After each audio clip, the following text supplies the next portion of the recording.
We are also in Uganda.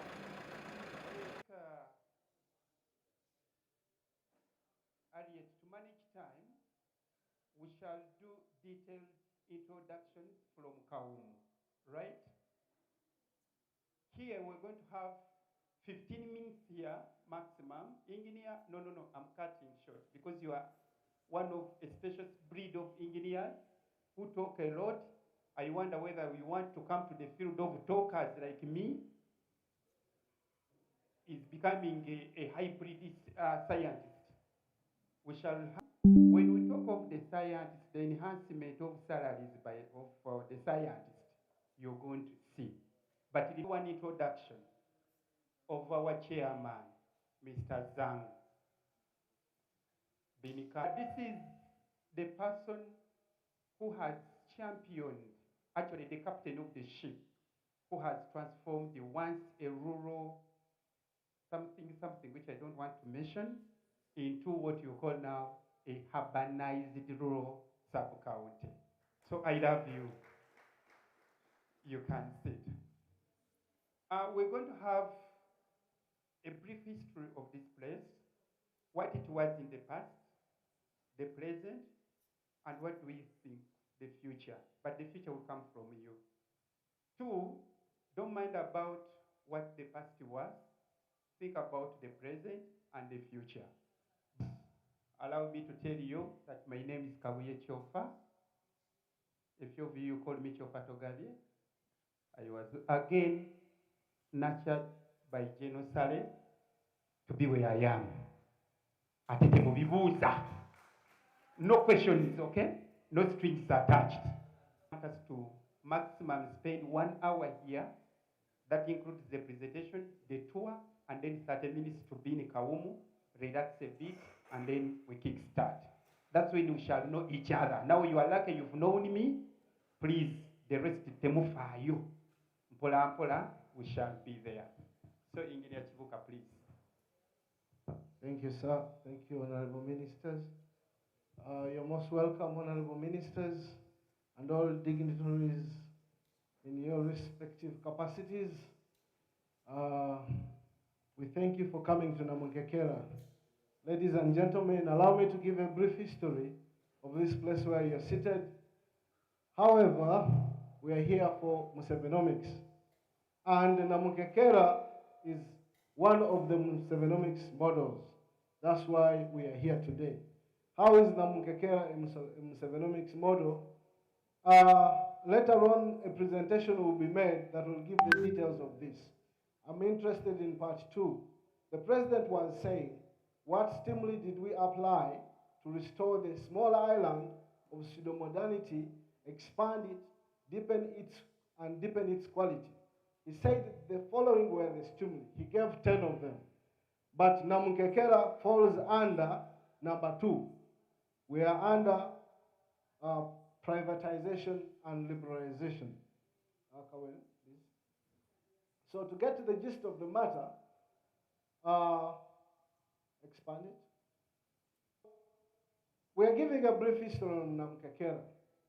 This industrial park started way back in 1935. It was owned by a white man initially, and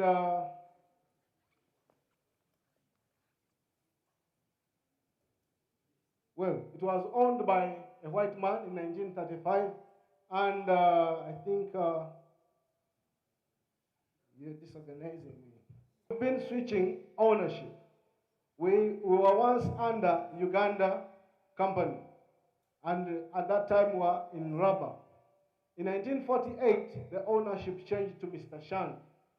Now Mr. Shan is the one who sold to another, actually 2 Ugandans who are Baganda, got their patient capital, private capital, and bought from this Indian Mr. Shan, who was at that time processing cotton and coffee.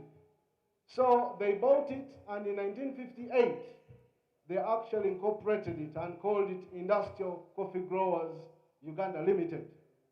And the total share capital was 2.5 million shillings at that time. Now, 2.5 million shillings in 1958 was a lot of money. And we have learned that actually you cannot do industrialization without this teamwork, without the caucusing and teaming to do this. So you can see these Ugandans were solid Ugandans. So after that, there was a move to the left. Antonio was a friend of the Kabaka. And during this time, the Kabaka was having issues with, by then, His Excellency Obote. So what he did was to get this company that was doing so well. Actually, it was the state of the art in Uganda. And he got it from this Muganda, who was a friend of the Kabaka, Mr. Antonio, and handed it over to Mango East Growers. So we can see that this was actually entrepreneurial or a capitalist setup that was shifted to a socialistic kind of setup, which brings us to question what was the beginning of these cooperatives and what was the drive of the cooperatives, which will eventually bring us to the question, what is the cooperative mix what should be the mix of the cooperatives in the enterprise mix in order to inform our economy today. This is why today, on the other side, our country is torn apart between those two. We are torn apart between capitalism and socialism, which is in actually the cooperative movement. But for us, we are saying it should be 70% capitalist and the other side 30% to inform the economy. The economists will give us the right debate. So that was us at that time. Now, Namukekera, we started under Akiba. We had the Akiba maize value chain. This is why our first agro industry is Yahel. What opened this industrial park? The first industry was a maize industry. So we were initially agro-processing, but now we have gone into manufacturing. Eventually you will see. But our main drive initially was agro-processing. And if you look at the initial model of Namukekera, it was purely agro-processing. Because we were having tomatoes, we started the tomato industry, we were having maize, we were having sim-sim and all that. But over the years, under that agro-industrialization model, we had a full value chain. We are the only ones in this country who started the first farm service center ever in Uganda. And the exhibit is up there. We are giving farmers inputs, chemicals, mechanization, and in 2018 we had a huge bumper harvest, which we couldn't deal with. But we are told our farmers would give them at 500. So while everyone in the entire country was giving the farmer 150 shillings, in Namukekera we were giving the farmers 500 shillings. To us it is a success. And that is the Namukekera model in the agro setup. So after that, we were blessed with a developer, Mr. Zhang. In order for you to establish an industrial park, you need 3 people. One is the landlord or landowner. Second is the developer, whom God blessed us with. The third is the investor. And each one of these have a role. So in Namukekera, we got the $1 question. The $1 question set the free or the true value of land of Namukekera, whereby the landlord decided to give away a huge portion of his land for $1. So how does it work? At $1, he gave away his land, partly. Then the developer came in. The developer, since he had reserved resources, started by demarcating the plots. They sold the first plot. They made the roads, sold another plot. They did the water, sold many other plots. They completed the infrastructure. But what is entailed in the $1 question? A $1 question is just like a catch. You have 700 acres of land, give away 200 acres for $1, investment comes onto the land, sell the other 500 at the true cost of the land. Because the industrial park is here, it's not going to go away, they need more land. So inevitably, they must buy more land. That was a wise decision by General Salim Saleh at that time. Then, still under the same setup, he negotiated that for every product that is produced, I should have a portion. So he had to part with a prime property in Garuga for a prime idea which has come to pass, which has brought you here today. So this is how Namukekera started. So Mr. Zhang here is a well-known gentleman in China, famous. So he has been able to bring us all these investors that you see, all these industries that you're going to see, to the point that one of them, Goodwill Ceramics, has swept the whole of Africa almost. We no longer import tiles outside Africa. Kenya comes here, Tanzania comes here, Rwanda here, Burundi here, DRC here, South Sudan here. You're most welcome, Honorable Minister. So this is how far we have come with the Namukekera model. This Namukekera model has been talked about very well by the National Farmers Task Force, who believe it is the right model to help the farmers of this country. Because we give the farmer inputs and we evacuate what we have given to him without a hassle at the best price possible, because we have agro-industries like we have Yahe, we have Huanmu, we've been having Gaga Foods, so we are processing. Well-designed place with a master plan in an area that is not planned. The industrial park is 100% designed, but Nakaseke, Kapeka, Semuto had no physical development plan. So that means the people who are coming to work in the industrial park do not have specific right, we should call them low-cost housing that is good for them to sleep in, which is actually encouraging slums. So we initiated, still, General Saleh put in his initial capital to do the physical development plan, so that the transformation from the industrial park spreads out to the community. So this is where we are, and this is our vision, and this is our drive. So we want Namukekera to be the eventual transformation engine of Nakaseke.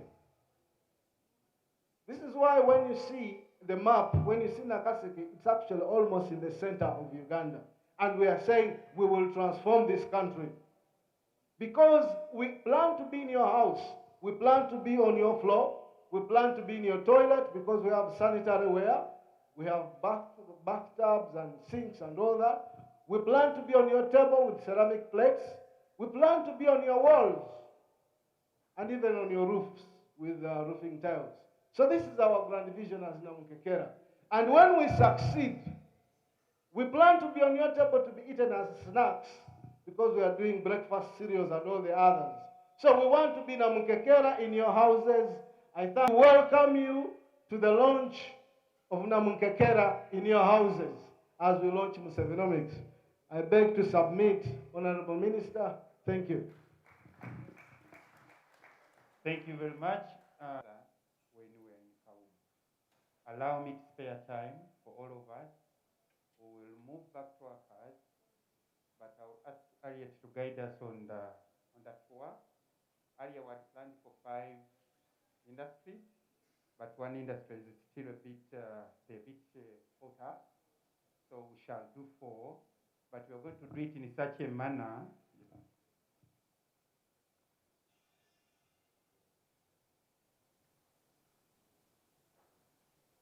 5-minute video so that we know the remaining 18 industries, and out of the 20 industries, we shall only visit 4, but at least everybody would have conceptualized and have known what is there. But like I was telling you, as we move like this, we shall end with one industry, which is near the gateway, the exit road. Then we head to where we're going. Is it ready? But amid start, allow us to welcome my chief veteran, Honorable Uda, the Minister for Veteran Affairs. Please, you can wait for the people. I call her that because I'm a son of veterans, so she's our chief veteran. And also we have Honorable Jidudu, the Minister for Elderly. The most peculiar thing of the two are second members of the mighty party in power, which you all know.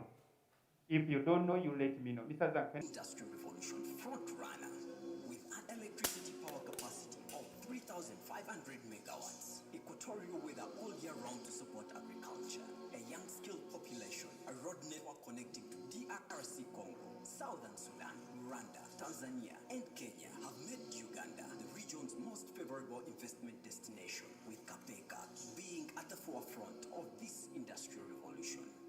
Welcome to Kapeka, home of revolution and vision, evident as the place that altered the course of history of our country during the NRA Bush War, under the leadership of General Yoweri Kaguta Museveni. Having started in 2013 under the visionary initiative of the President of Uganda, His Excellency Yoweri Kaguta Museveni, and the People's Republic of China, under the guidance of the CPPCC chairman, Mr. Wang Yang.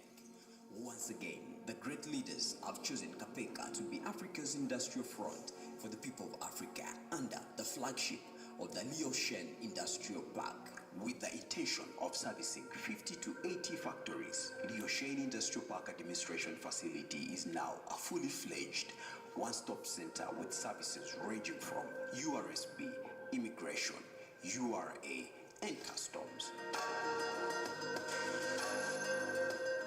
The industrial park is built on 5.2 square kilometers with an estimated investment of $600 million.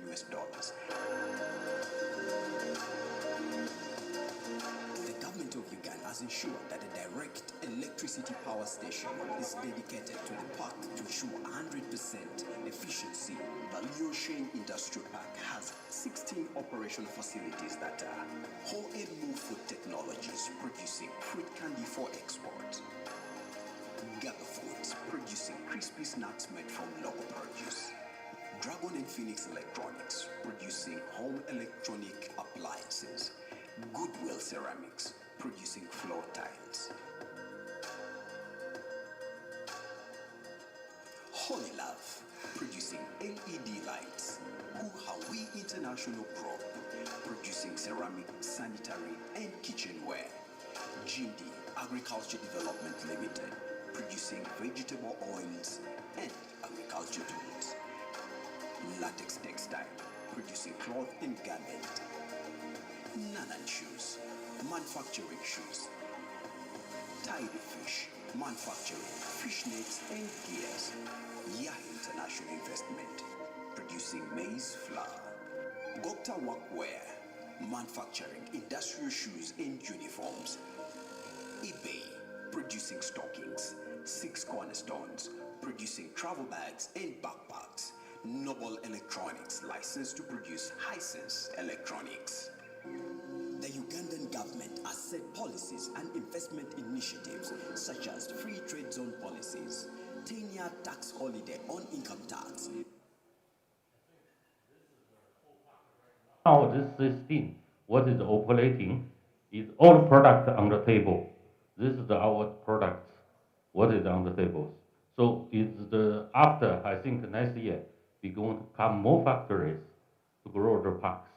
So thank you. This is the park right now, and you can start traveling. Good journey. We've seen the video, but I'm like to inform you that the entire production and the entire industries are here. So I'm going to request my brother, Honorable Jeno Kavuma. By the way, he joined us, he's the chief coordinator. By names of Napamba Shaida, I'm the acting general manager of Lioshen Industrial Park. We are glad to have you here today. In the industrial park, we have over 16 factories that are already into production. And I'll start with the factories that are doing the construction stroke building materials. We have Goodwill, they make the floor tiles. It makes the floor tiles, the wall tiles, and the roof tiles. These are some of the products. It makes the sour products. Hope you've seen them on the market. They also make the hand washing tubs. The tub is here. They are setting up a production line for the ceramic cups and plates. We have more and more. They make mangoes, the candied mangoes. They dry the fruits. Right now they are drying the jackfruit, mangoes, and pineapples for export to China, Malaysia, and Russia. We have Dragon and Phoenix. They make the civil electric wires. These are some of their products. Just to take you back, Who and Mo also makes wine. It makes the wine out of the mango peels. What would have been trashed away, they go ahead and make the wines. We have Holy Love. They make the LED bulbs and the sockets.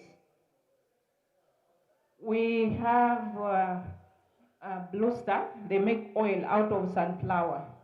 So we have markets. We buy the sunflower.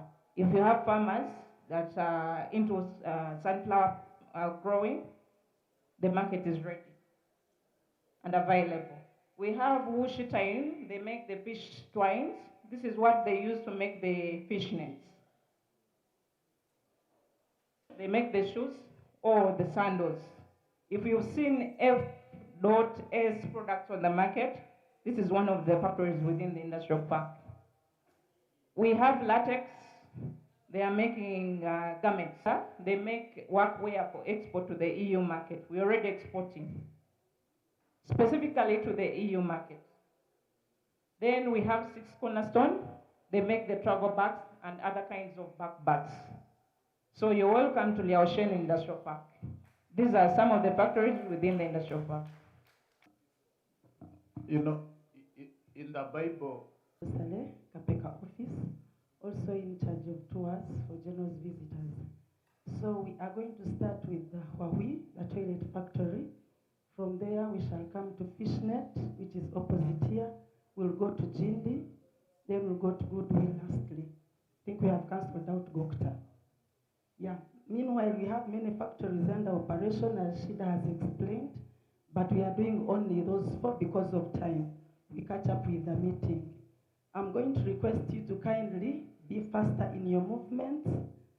I don't want to start commenting mature men than me, my bosses. So we shall have a safe drive of being quick, as in part-time. Thank you.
That is another factory which is being constructed down here. We are going to be doing breakable plates and cups, which is doing the finishing and painting and branding plus packaging. Do you have a question or we can proceed? All the materials are from Uganda. The clay, the stones, lime, field spar, white marble, those are types of stones that we use. They are all from Uganda. We don't import. So that's the good thing with ceramics factories. They are making a lot of money because we don't import the raw materials. The raw materials are from our districts here. Like field spar comes from Mitoma. We get other stones from Ngoma here. We get clay from Matuga. But the other factories you'll find when we are importing the raw materials. Yes, let's go to the finished section. Please, let's go inside here.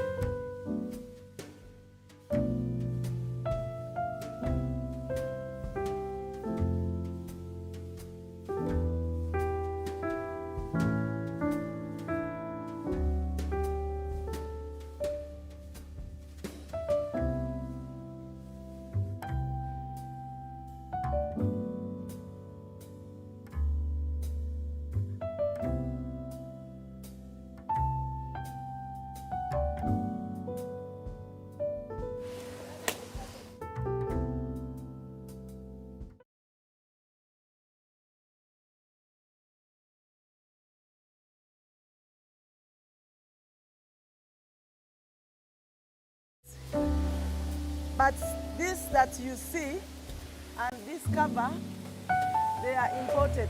We don't produce them here. This is a plastic one, it's imported, and the buttons. For us, we only do the ceramics part of it. Even that one inside. This is imported. No, I mean this one, the buttons. The button. Yeah, and also these are imported. So for us, we only do the ceramics part of the toilet. Yeah, maybe in future we might start producing them. Yeah. So they are called. We have more outlets, like 3 in Kampala. How is the price compare with the other imported? The imported ones are expensive and ours are cheaper because we don't, like this one is 250, then there is one for 500. But if you're taking many, of course, there's a discount. Yes, because we don't pay taxes, we don't import material, so our toilets are cheaper. No, they go to our outlets. We don't sell from here. Yes. Do you have another question? Yeah, Mirage. We are importing all the raw materials. Matuga, we get clay. Ngoma here, we get stones. You are not importing. You are saying you are importing. No, I'm saying we don't import. Yeah, That's what I'm saying. I think I misheard, yeah. So we don't import any raw material. Yeah, apart from those buttons up.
No, we will do.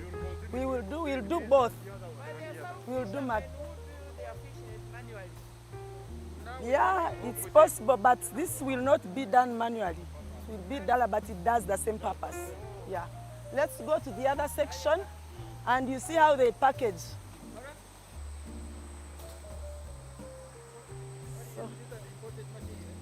No? Yeah. The imported raw material is the one you saw when you are entering. It comes like a roll. Then for us, we do the assembling. Most of our factories, we are doing the assembling. Then the materials, raw materials are imported. Apart from the ceramics factories, toilets and tiles, those ones we get every material here in Uganda, yes.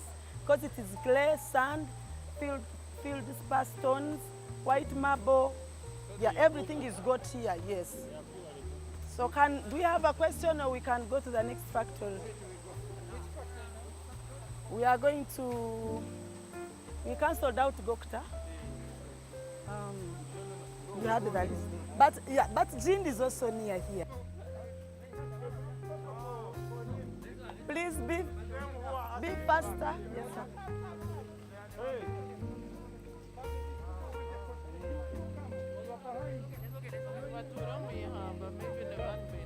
Uganda ahead of these people, they are all waiting for us to leave.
So these ones are for kitchen.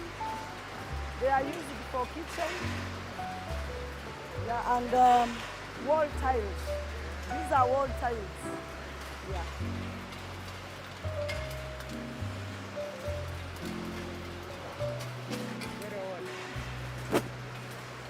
This is 20 by 30, the wall tiles. Yes, for kitchen and other stuff. Let's go to the showroom.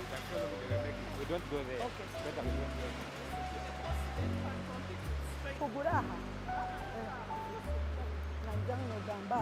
No, but our brands are named and labeled. You see our outlet has to have good. They test the stones. That's what you know, they have a lab. They don't just use any stone. That's why tiles from here are very strong.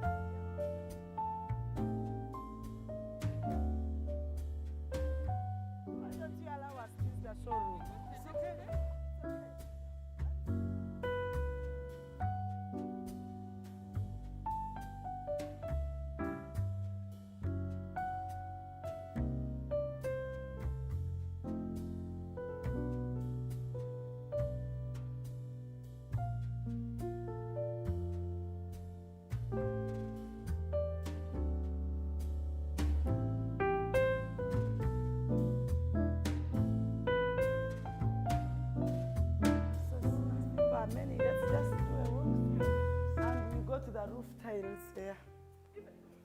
We also have roof tiles.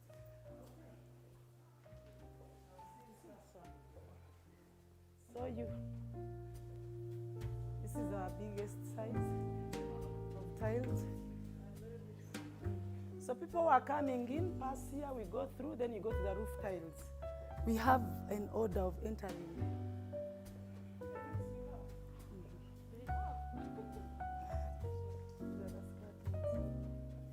Do you have some explanation for them? No, like this one. Small size. And the texture somehow rough.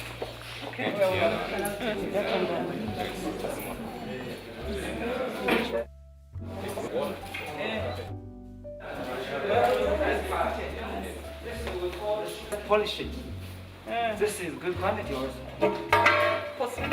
Porcelain. This is water absorb only 0.05%. So this means almost no water go inside. You can come at the roof tiles.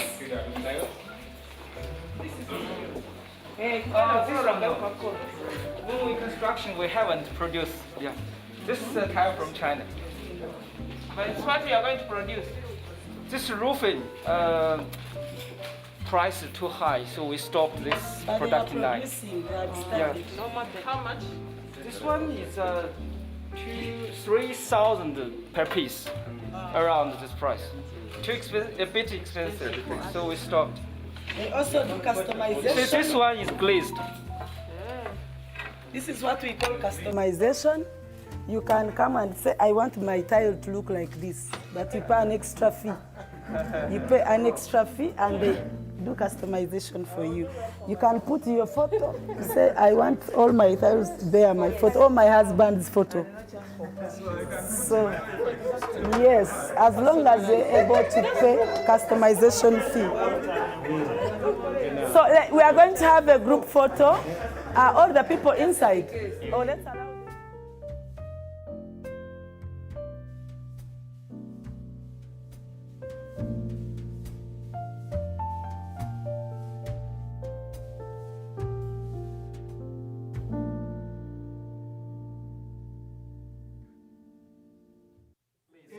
They are making you busy. Yes. Let's line up here for a photo.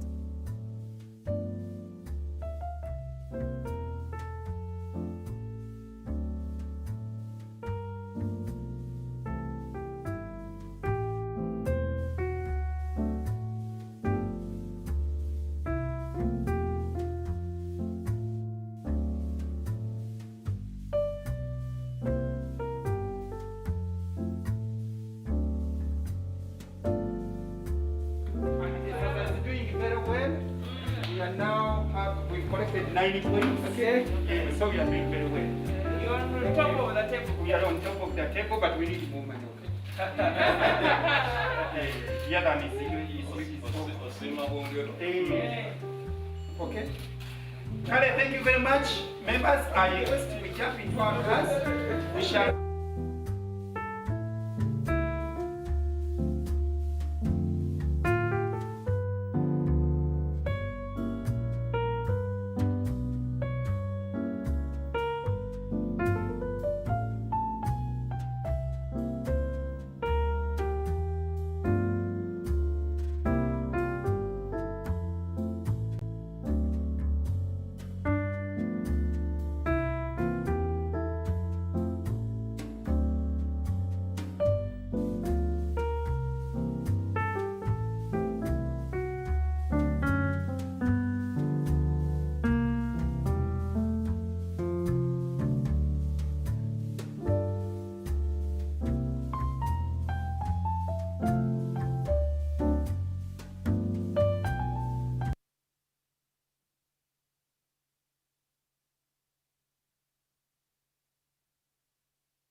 Ladies and gentlemen, once again, I welcome you back. And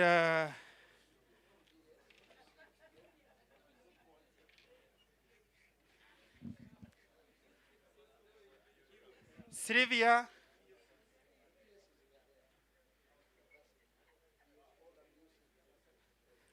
now I can see order in the house.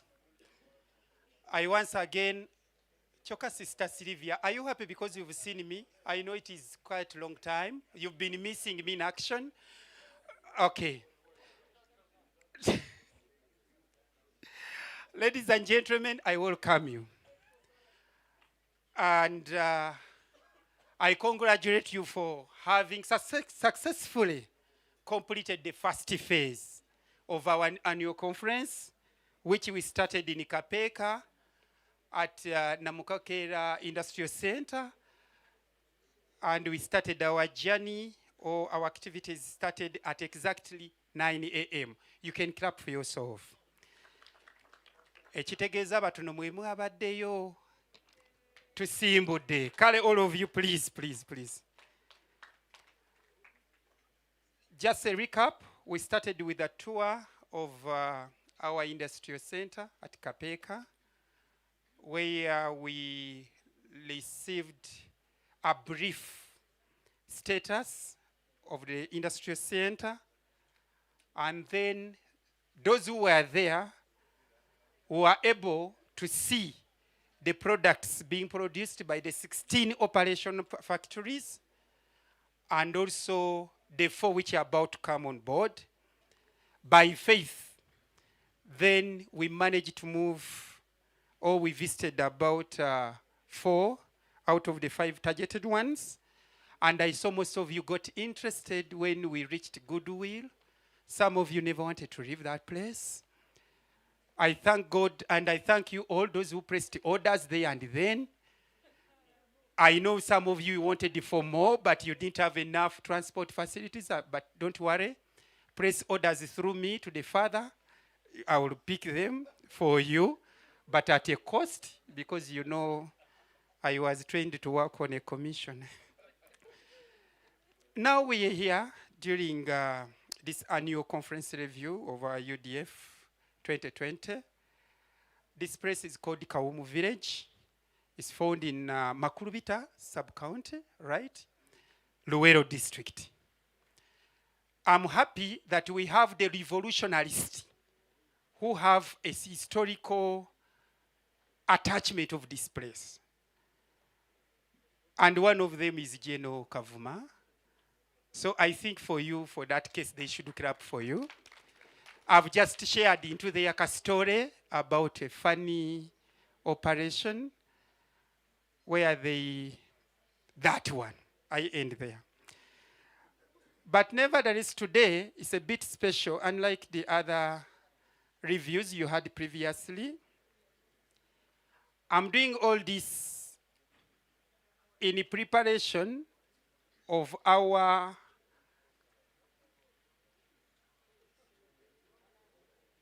we are not celebrating the 100 years, but I want us to prepare ourselves to welcome or to usher in our visitor.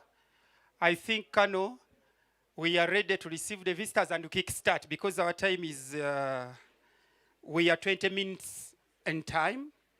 And I know people want to go back to Kampala and other places, especially those who came all the way from further than Kampala. But just to remind you, tomorrow, the conference is still ongoing. It's for today and tomorrow. So don't go back and you think it is over. So please, DJ, you gave me a yellow thing knowing that at least we are compliant.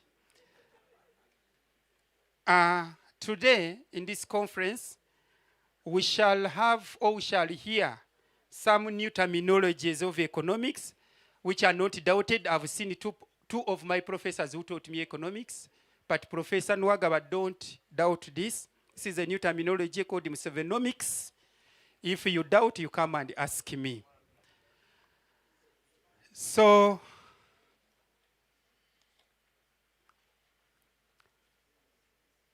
We welcome our guests, but most importantly, we welcome our general, who looks to be a good student of Sovenomics, and our papa, the Minister for Finance. Now, as a matter of catching up with the time, allow me to do some quick introductions. General, you're welcome. But like I said, because of the time, I'll just mention the titles. You stand up and you wave to whoever you want to wave to, as long as the last wave comes to me. Make sure you share with me smile, because at least I have mine already. In House General, we have honorable ministers, led by the only one, my dad, whom we share the other place, Kansiri. Honorable Matia Kasaija, the Minister of Finance and Economic Planning. Please. Yes, and the last greeting comes to your son. We have, just next to you, we have the Minister for the Senior Citizen, Honorable Jiduru, and the second member. At the same time, in that same, we have the Minister, whom I call the Chief of Veterans, the Minister for Veteran Affairs, the Minister of State for Defense, Veteran Affairs, Honorable Huda, and also the second member. Did I say another minister? Oh. Yes, I'm looking for my sister. Where is Nama? Oh, she went back. But Honorable, also the Minister for Lands, our neighbor here from Mitiana, Honorable Nabakuba was around. General, we have members of Parliament. Please raise up and just wave, especially to me and to the visitors. You're welcome. Engalo bandange chichi, tuva mukalanchi. And in that wave, we have permanent secretaries. I've noted so far 3. Permanent secretary, Minister of Local Government, permanent secretary from Public Service, and permanent secretary Works. Kabadeka Kodio. We have the PDM Secretariat, my senior brother. Nagaga.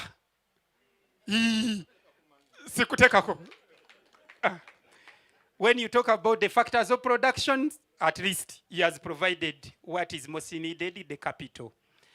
General, we have the OWC officers headed by your deputy, whom I call my senior nomad. I have my professor in raise up. Where are the OWCs?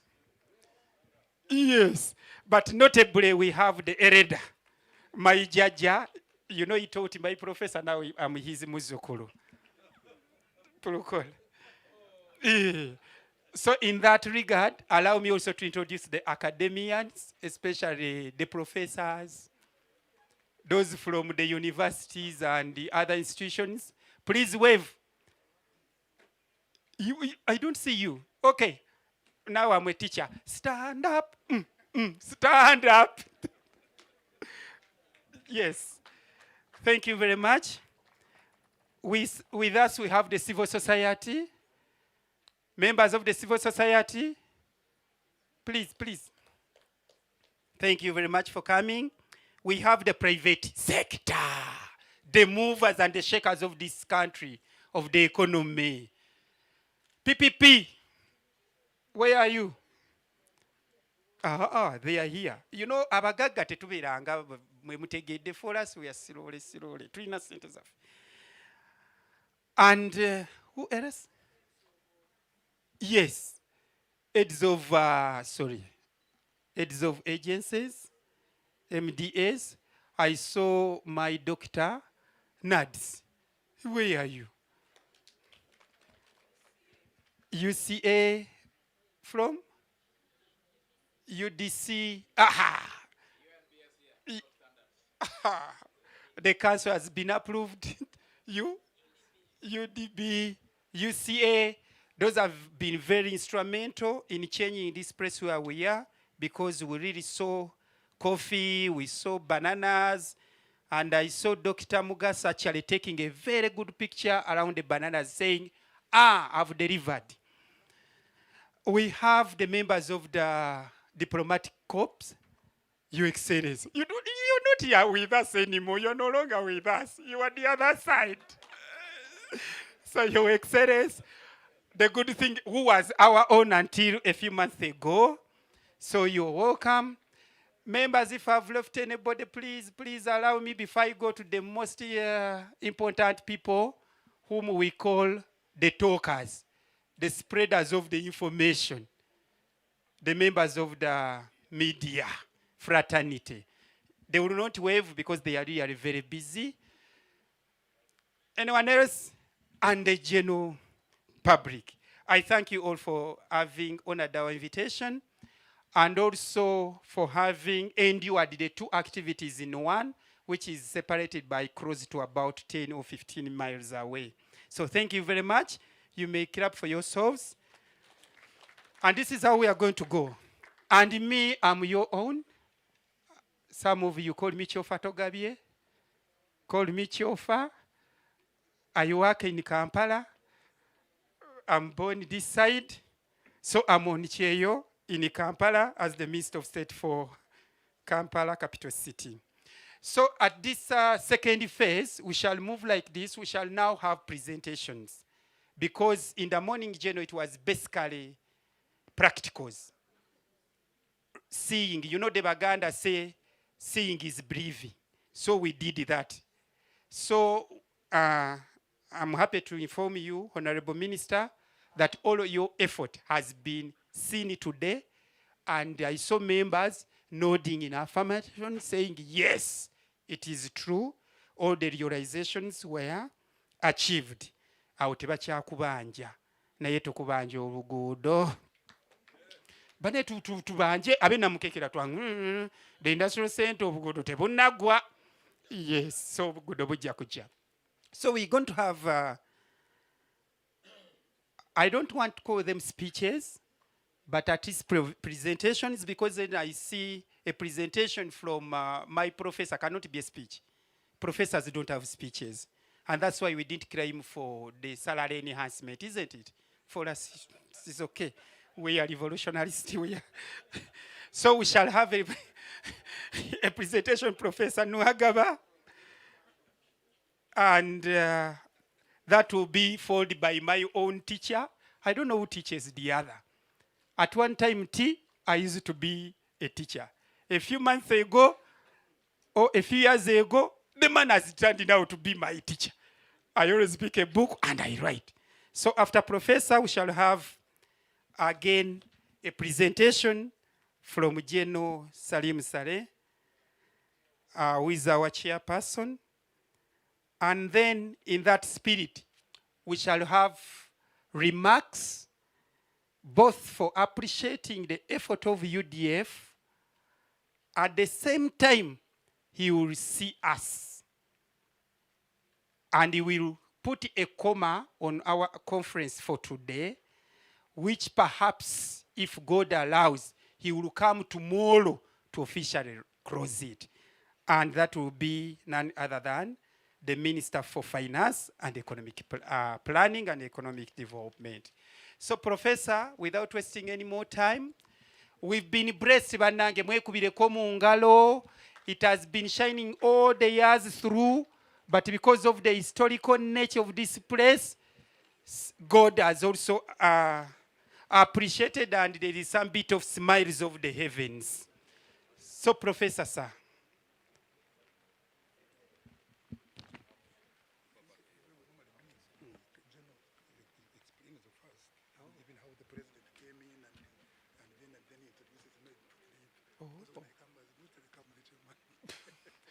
Okay, elder is wisdom. Thank you for that advice and wisdom. I've been told the best teacher will be my former student for only 2 months, whom I've become now his scholar, General.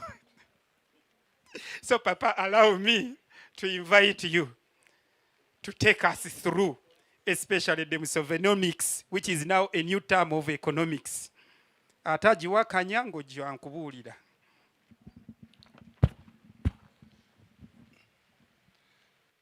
Good afternoon, ladies and gentlemen.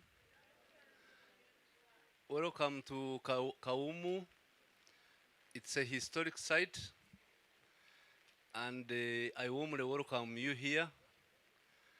This is my first time to be in this compound, so you have opened the gate for me to come and enter the compound today. I have never been here, because you can't easily come here. So the people who have been able to open this compound and be allowed to sit here, I think today is the beginning of a new journey. Engineer Chiwuka, where are you? Do we have like screen? Because you are jumping on to Professor Nwagaba, but we are the ones who requested him. So give me Chibuka, give me the history. The history, what followed another one. No, not that one.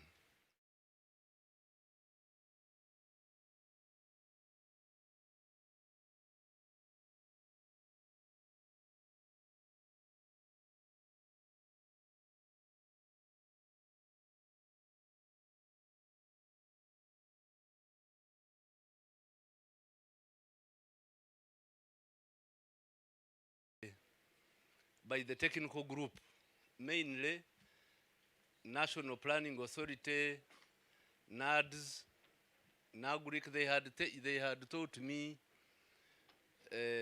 technical words and technical languages if you are presenting. So 20th, on the 6th of January, when the president was walking on foot here in Ruwero, because I couldn't walk with him because I'm very lazy, as you can see me, I looked for a way of provoking him into thinking. So I sent him this brief about the successes and challenges of NDP 1 and 2, and then launching 3. I was looking at clarity, whether he has clarity on the objectives, programs, and strategies of NDP 3. I went through the successes of earlier programs, and we were finding a lot of debate, not on the rest of the story, but on the political and other freedoms. There we used to have a lot of debates. People don't think there is enough political and other freedoms, but for us, we believe they are there. Then favorable macroeconomic policies. I went through all of them.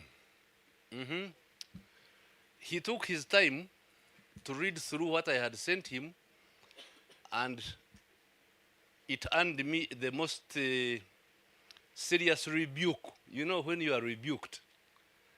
And I had just turned 60 at that time. That letter is not a letter, it's called a rebuke in proper English. Mister, go down. You first show them that it came from State House there. 17th March, he answers me. Go ahead, go up. Clarity on the goal, objectives, and programs of NDP 3, economic takeoff and transformation. Because that was Mzee Kaseja's words. So he said, that one will be like that. So I saw note sent by you on the 6th of January 2020 on the clarity and of NDP 3, full stop. I have not read that plan yet, full stop. However, know what Uganda needs, full stop. For me, I had wasted a lot of real. I thought I was going to be like earn a promotion. Instead, I earned this one. So he said, I have talked about this many times. I, for instance, can refer you to the speech I gave to SEC meeting that took place at Mr. Tumsime's Hotel of Igongo at Biharwe on the 23rd of December 2018. The speech is hereby attached. Also, the address to the NRIM National Delegates Conference of January 2020 booklet attached. Read those speeches and compare with that plan. I will also read that plan. So I told him, Zay, I'm not a member of SEC, so I'm not privileged with this information. He said, just to read. So I opened the documents. And in those documents, it's a long document. He gave it, it was one of the most well-written situations, but here we summarized the 6 questions that he asked. The 6 questions in Severomics are a serious revolutionary discussion about the economy of Uganda, or indeed much of Africa, should include the following questions. What was the economy of Uganda like in 1900 at the dawn of colonialism? What was the economy of Uganda like in 1962 at the sunset of colonialism? How and what was the magnitude of the collapse of the economy between 1971 and 1986? What therefore was the economy in 1986? Very, very basic questions. What is the economy of Uganda today and why? And then what should the Ugandan economy be like when our country is a fully modern economy?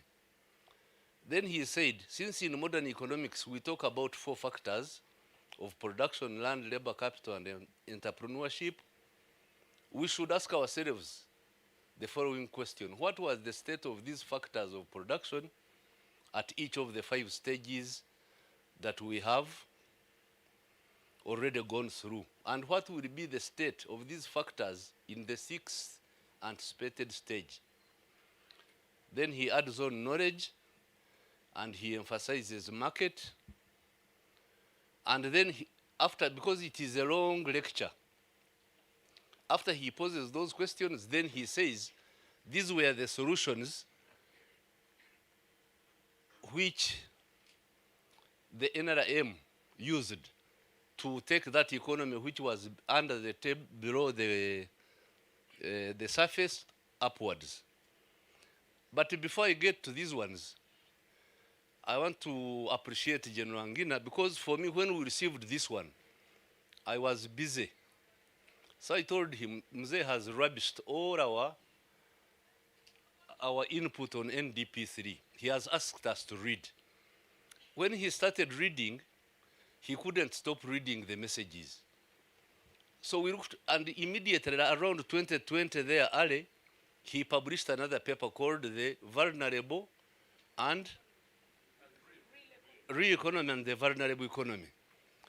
Then we went and read through, searched, and we saw his speech on the integration of East Africa.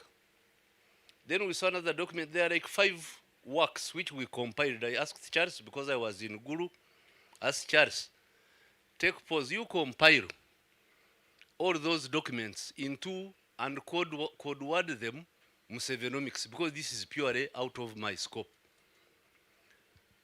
So he did that, and they launched this publication on 9th October 2020 at Independence Day at State House. Now, after the launch, I was not able to answer these questions myself. So,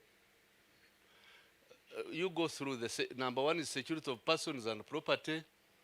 Number 2 is privatization and liberalization. Number 3 is the return of Asian properties.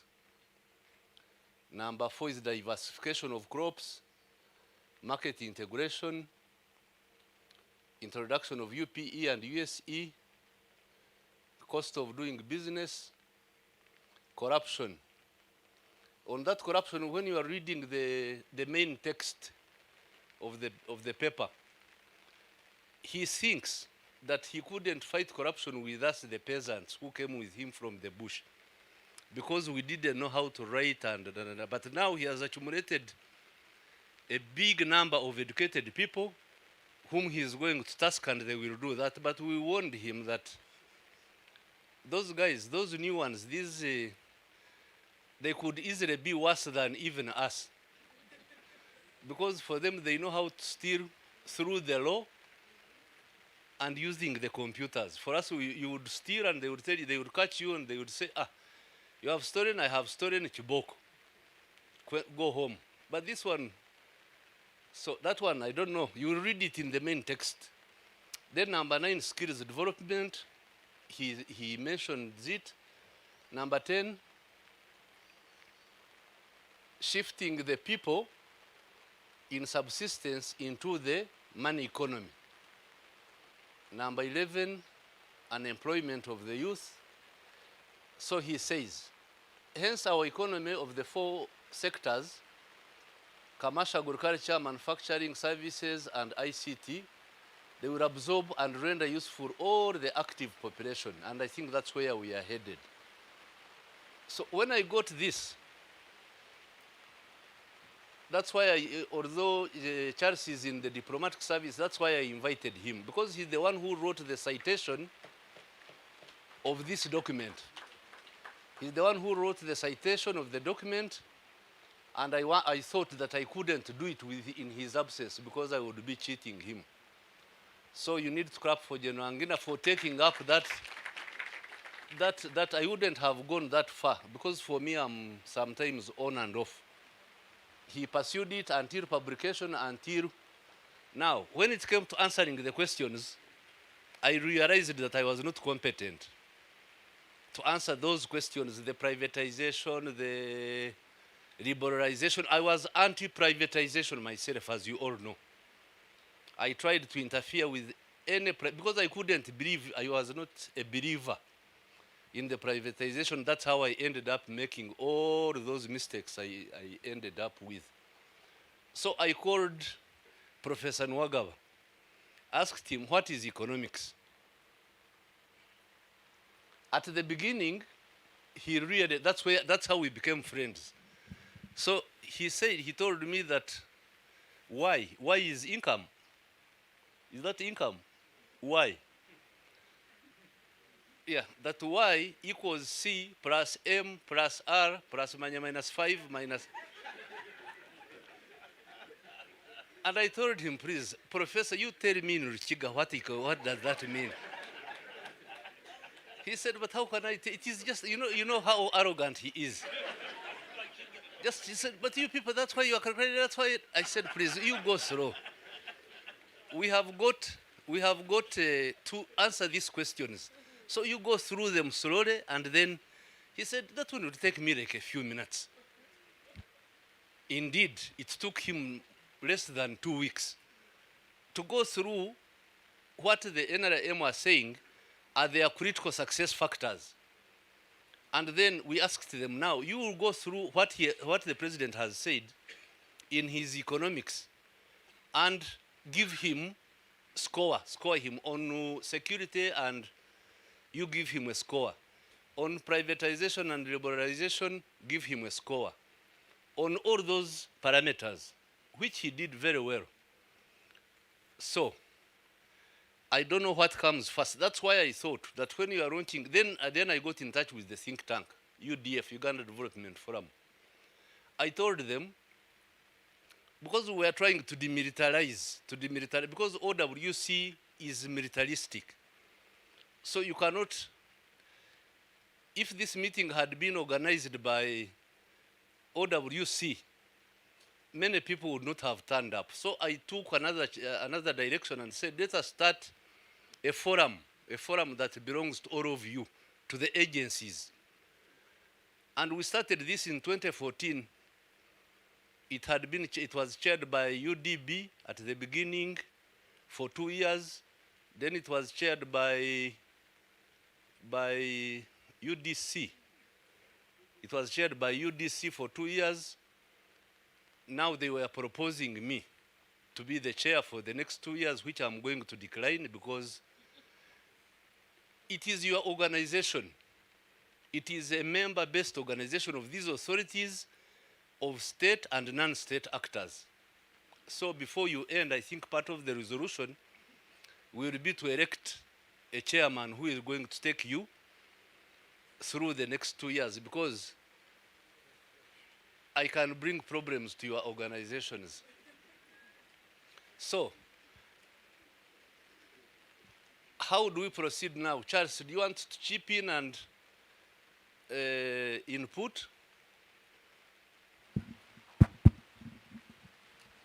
are moving on well. We want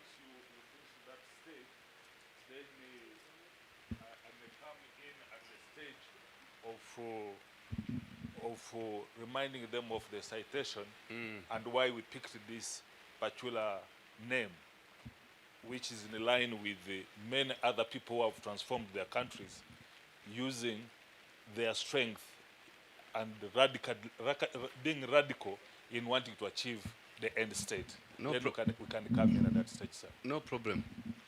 So after I talked to Professor Nwagaba, I went and talked to members of parliament, those ones of PACOB. I told them, I have looked through the budget, but I don't see Musevenomics inside this budget. And they were headed at that time by the chief whip, who later became the deputy speaker. I'm lucky to see Dr. Agnes Atim here. She was a member, Remigio Achia, I think you were a member, and others. And that was their report. They went through it, they saw what I was saying, and they went through the report, and they made very serious recommendations on the budget. Because we asked, if this budget is not based on the factors of production, then what is it for? So they went through it, land. We thought that the biggest budget for Uganda would go to land, because in our own analysis, land of today is the most distorted factor of production in this area where you are seated. In Bulemez, it's a big problem. Number two was labor. Labor is the most unstudied subject. We think we are creative, but we have not studied labor to its full extent, I think. Number three, capital. Capital, Mzee Kasaija is going to be proudly tell us how much he has invested, but I'm very grateful to him that he has finally invested at the parish level. That one you need to really, because that is capital at the lowest level. Next. Entrepreneurship. We don't have managers. That's one of the problems. Next. Knowledge. It needs to be discussed. Market is a big subject. We have not even started discussing it. Next.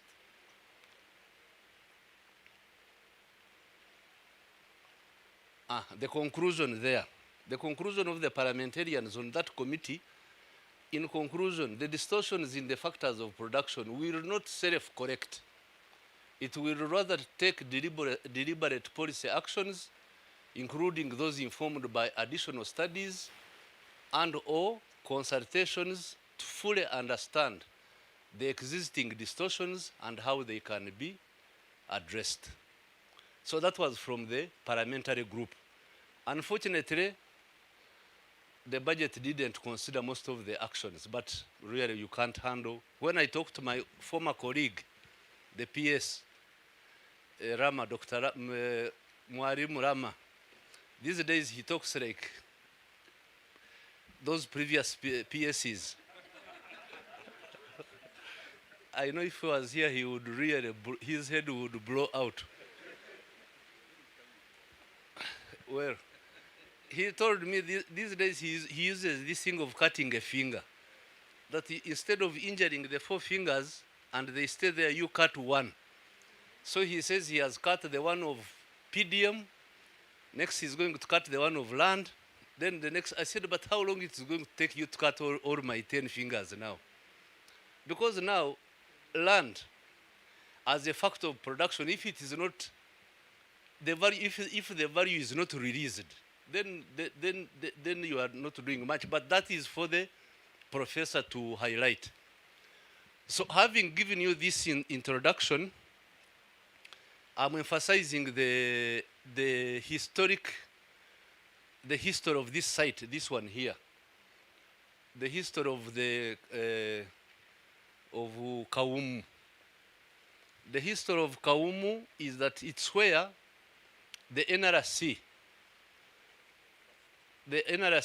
National Resistance Council, the parliament, they were seated down here in the forest and I was watching them somewhere here. Because for me, I was a soldier. So I saw these guys seated Mzee Katenta, Mzee Chigongo, Mzee Mukwaya, Zizinga, Mzee Zinjua, they said that they are members of the National Resistance Council, the future parliament. I told them, but you people, you are dreaming. How can you dream about the future parliament when we are going to get finished here in the bush? But if you look for that photograph, it is a very historic photograph. Then, for me, that is 1985, I think, April. That was me here. I was seated down there in the Museo Koro's thing. I was 25 years old. So, but I was the most, this come here to cross the swamp.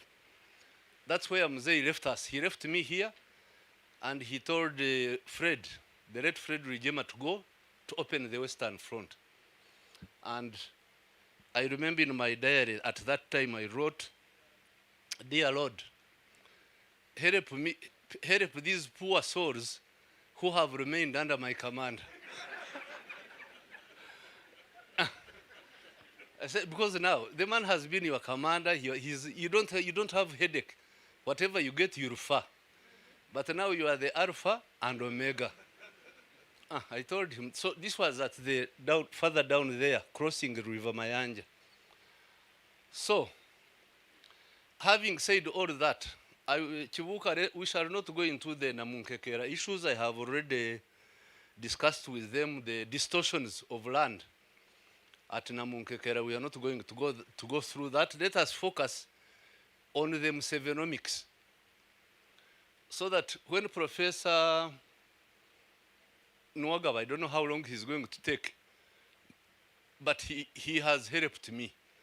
But I have challenged him also with others, because after he wrote, then I tickled Chris Mukiza, the one of statistics, because they can't talk, you know, these two. One is from London School of Economics, another is from another school. And Professor Nwagaba cannot talk 5 words without referring to London School of Economics. So I gave him the chance. But first of all, you look at his CV. You just look at the CV only. This is Professor Nwagaba's CV. You climb up, go up, go up. 1, 2, 3, 4, 5, 6, 7. There is nothing he has not researched about, except M7. So now, it is my honor and privilege to invite Professor Nwagaba to come and highlight the issues related to this work. Thank you very much. Thank you. Thank you.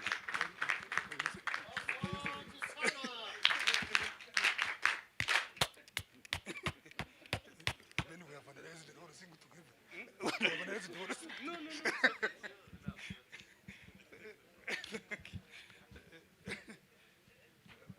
Thank you very much, our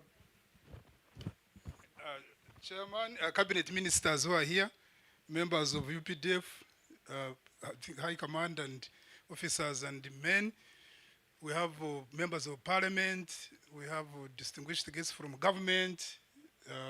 We have youth. You can see the youth, young children whom we are believing in, that you are really on the mark. And we have everybody who has been invited, the members of the Fourth Estate. We are very glad to receive you here. So what we are going to do now, I've agreed with General and our UDF, Edward, is that we are going to launch, the reason why you are called is that we are going to launch Musevenomics. There are many types of economics. There's what you call positive economics, the one you know. We have got normative economics, the one where you want things to be, but they cannot be the way you want them to be.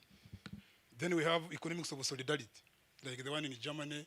Then we have economics of social democracy, like the one in Sweden, in Denmark, where you go to a prison and it is better than your house, even at home. So you have to commit a small crime in order to be in the prison.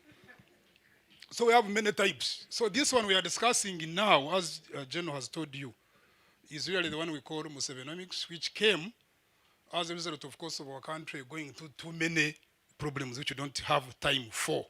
So you all are old people, some are at our age, others are coming to take over what we have been doing. But what I'm going to do, Honorable Minister, is that we are going to talk. If you have that stamina, you will come here and talk. So I expect you to really be very disciplined, and then we shall be able to be through a very short while, and then you can, I think we shall allow questions and the discussion. So I will be fast so that we can beat time. If, however, you don't understand, it is good to be able to get what we are saying. So let's move. It seems it's not reaching there. It is, yeah, it is. So what we are discussing is Uganda's economy at the dawn of colonialism. The president, as we have already been told by General SS, asked 6 questions. I have answered all of those 6 questions perfectly. And these are the ones I want to take you through. And if you have a comment, keep quiet, and then you'll answer later. So do you remember the first question was, what was Uganda's economy at the dawn of independence? And at the dawn of independence, yeah, the colonial economy was a peasant economy, and it was dominated by subsistence production. We had a medium of exchange which was largely through barter trade. We didn't have this thing you call money in your pockets, which there are papers, and there's a word written there, legal tender, which just is a receipt that allows you to have a transaction. Production was organized around the family, and the primary unit, of course, was organized labor at that level. The geographical entity known as Uganda was carved out of many kingdoms, as you all know, and we still have that contradiction. And therefore, it was not possible to say you have an economy as we know it now. So under the colonial state, this is now the second question, what was Uganda's economy under the colonial state from 1894, when we have Captain Rugada Tarudu Kampala, to the midnight of 9th of October 1962. So since colonial times, of course, subsistence agriculture has been the mainstay of Uganda's economy, and you know that the declaration of the protectorate, Britain pursued policies that drew Uganda into the global economy. We started now being integrated in the global economy, and this encouraged cotton growing. We wanted to have lecture industries fed in London, and therefore from 1920 to 1940, the colonial state encouraged the growth of sugar, tea, and after, of course, World War, then they introduced coffee. This coffee you see now came relatively later. And the reason was because of the decline in exports from the previous crops. They wanted to like balance the budget. And Honorable Minister, I'm going to show you the budgets of 2016 I have.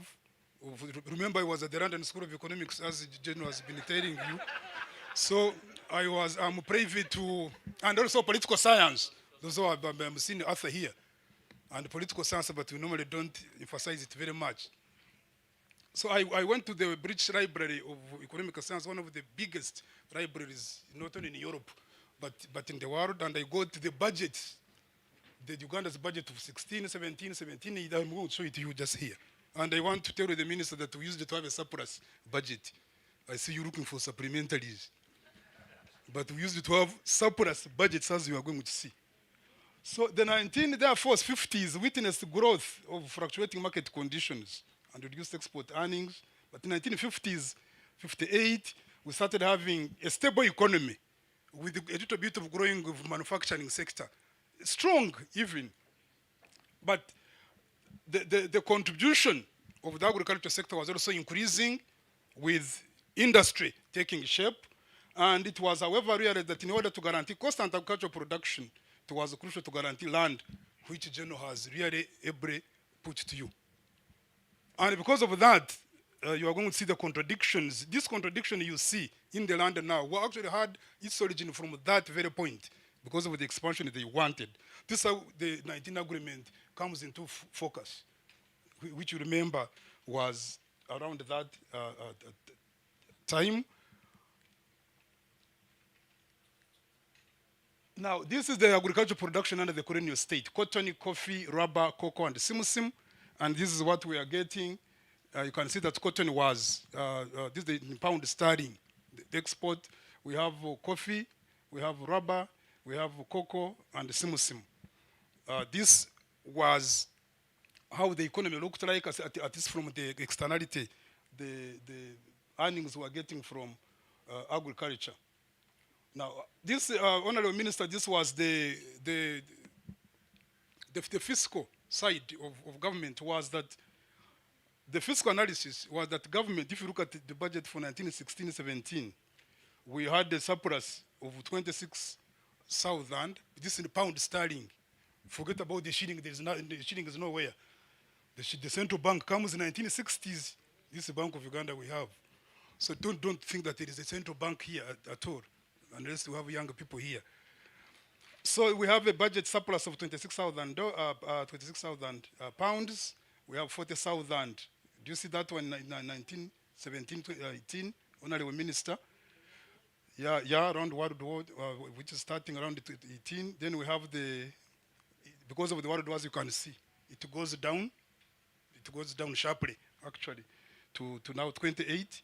And then 1920, it rises, and then 1920, it rises a lot, 184,000 pounds. And you are getting, the English interpretation, you are getting less expenditure against revenue. So if you have our budget now 47 trillion, which my brother Mattia has, is going to tell you how much is going to get from URA. I don't think that is more than 20. So most of it is going to get from other sources, particularly the borrowing, and from you is going to borrow from you, yourselves, using government papers, securities, and also other sources. But around that time, you see, that's how the situation was. Now, how was the transport and marketing infrastructure under the colonial state? We have Uganda Railway from Mombasa to Kisumu line was cheap. Means of transport is actually normally the cheapest. Those who have been in London, who have been in Europe, who have been in other places, you know how it is cheap. We had Busoga Railway, 62 miles, as from Namasagari to Jinja, and to carry about 100 tons of cargo, Honorable Minister. We had Masindi Port, which was working, and with the Chiyoga catchment area to enhance weekly communication. And we had the government steamer at Butiaba. This one was regular, with especially northeastern routes to Belgium, Congo, and Mahaji, with Kasenyi. We had motor transport. We had about 650 miles around that time. And there was increase in more cargo transported on roads around that time. And then telephone. Telephone, we had exchange at Entebbe, Kampala, and Jinja of about 1,500 miles. I think the government here has done extremely well. This is where they have done extremely well in terms of connectivity, transport. Now, at independence, we have, of course, the major contradiction at independence was land. What a professor talked about this afternoon, it is really the land question, the land contradiction, which of course you know was also with the referendum of 1964, and then we have the Chibale question which comes in, and then the independence constitution also could not solve that problem. They said the parliament which will come will solve that, especially that Chibale question. We are not able to solve it as of now, and up to now it is still standing. The structure of the economy was still dominantly agrarian. GDP was in the current, Honorable Minister, in the current 1966, especially prices, about 4.5 billion, which was the same. When I calculated the same, it was actually the same also in 1980, using our constant prices. Economic growth appears to have been impressive for the first 8 years after independence, and then we have the contradiction, especially the Uganda contradiction, particularly coming from land question. You know that the lost counties, especially Uganda and Bugangese, had become a thorn in the flesh of both the political and technical systems, and that question could not be resolved. Therefore, you have an independence constitution that did not solve the land where people had occupied the land which they don't have titles over. Others had titles of that land which they could not occupy. So you have a land in Part C, which in terms of investment, you cannot invest. In the law, they call it vested interest. We tried, I worked with two professors, Professor Trigamuika, Sam, and also Professor Oketho Gendo from the University of Nairobi. We attempted to help government here to think through. We thought through the contradictions, but it was not still possible to have this land question solved. Amin tried as well in 1975. The first decree which Amin, of course, did was the transfer of private mile into public mile, and wanted the whole land to be like in Tanzania and in Ethiopia, where the radical title is owned by the state in the trust. That's what we attempted to analyze and see what are the advantages and disadvantages. But it was not possible to even you all know very well that even when Amin declared that first decree in 1975, still our land office continued running both the Miro file and the leasehold file. And yet, the law was really to have the leasehold file only. But any lawyer who is here, I want to put up your hand if you can challenge any transaction that took place with the Miro file between 1971 and 1979 when General Saleh and his friends came into Kampala and captured the power. Tell you, if you know it was there, put up your hand and challenge us. Tell you. So the land question is a political potato. It is a very, very hard thing to do. The only person who I've known as solve the land question is General Park in South Korea. The father of this Park, Gwanihai. Park Gwanihai is the daughter of General Park Chung-hee. And General Park Chung-hee is the one who solved the land question in South Korea. That's why you see South Korea is able to have this Samsung. Everybody now has a Samsung facility. This person who is owning that Samsung had a shop of rice in Seoul. But if you go to Seoul now, it's the only country in the world out of 192 countries, I know, including Monaco and the Vatican, that have two things. One, a mother can study on behalf of the child. The whole country is a closed circuit system. The way you go to your supermarkets, you want steel commodities in the supermarket. I've been seeing you. The way they are put those, the way you see that TV which is looking you in every corner of the supermarket. For them, the whole country is like that.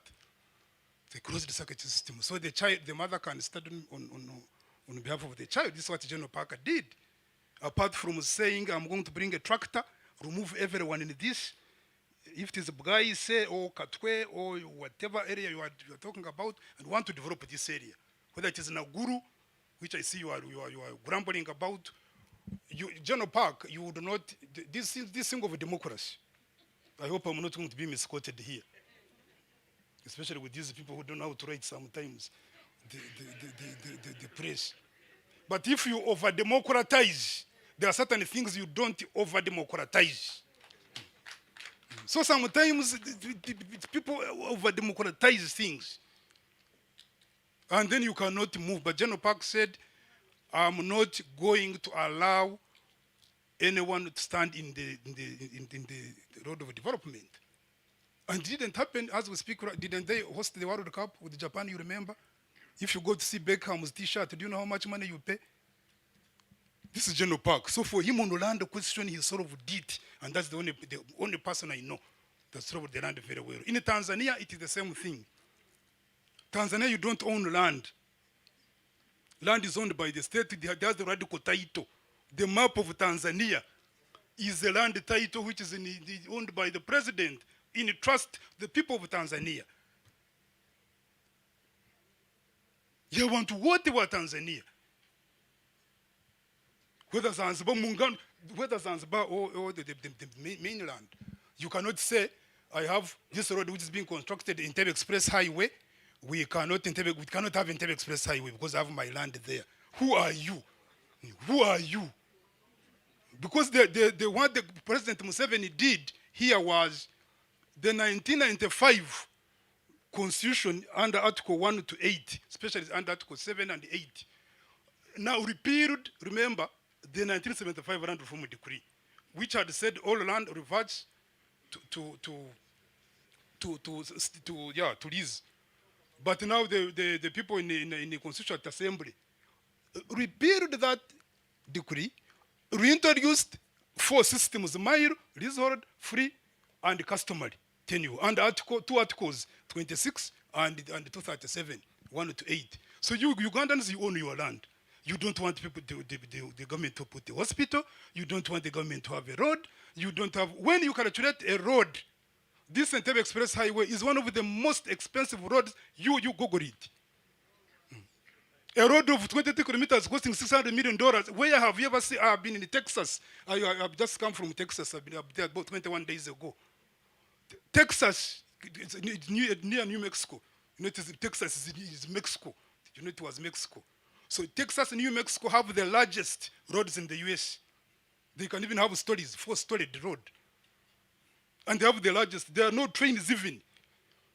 Why? For them, the roads are enough. Can you have that road? I mean, such roads in a country where you don't want? As a result of that, in fact, you can, in Texas, you can come from Houston to Dallas. Somebody can stay in Dallas. He works in Houston. The distance is like Kampala to Gantonde. You work in Kampala to Gantonde of Texas. In the afternoon, you have already come. Somebody works there 2 hours, and they can drive at 300 kilometers an hour. You know, their cars are also very big and stable, and those are the advantages. They don't even need the salaried jobs. So whenever he's from 8 o'clock, he's in Dallas. He has already come. He's in Gantonde. He's in Fort Worth of Texas. By the time he goes away, the man has earned, actually, my friend had earned $3,500 in a week, just in 1 week. And it's not a profession. So these are the advantages of the things which the Ugandans have refused. If somebody touches the land, if Speaker and Grant came in some parts, even in Kampala, I very highly doubt that they would see any difference. I'm telling you whether they would get lost. Absolutely. I am highly doubt whether the Grant would get lost. Because you have kept land as a cultural commodity. Imagine it doesn't get lost. Just because a commodity, please, what as Professor said, commoditize land. This is one of the primitive factor, the most primitive factor of production, the most premier factor of production. It's land. This country cannot go far. You go to Addis and see what they have. They have put up a project, General, of 6 gigahertz. This Renaissance Dam, 6,000 megawatts. For us, we are suffering with the Karuma, 600. Just 600. And the president has been telling you from 250 to 1,050 megawatts. You think that one is electricity?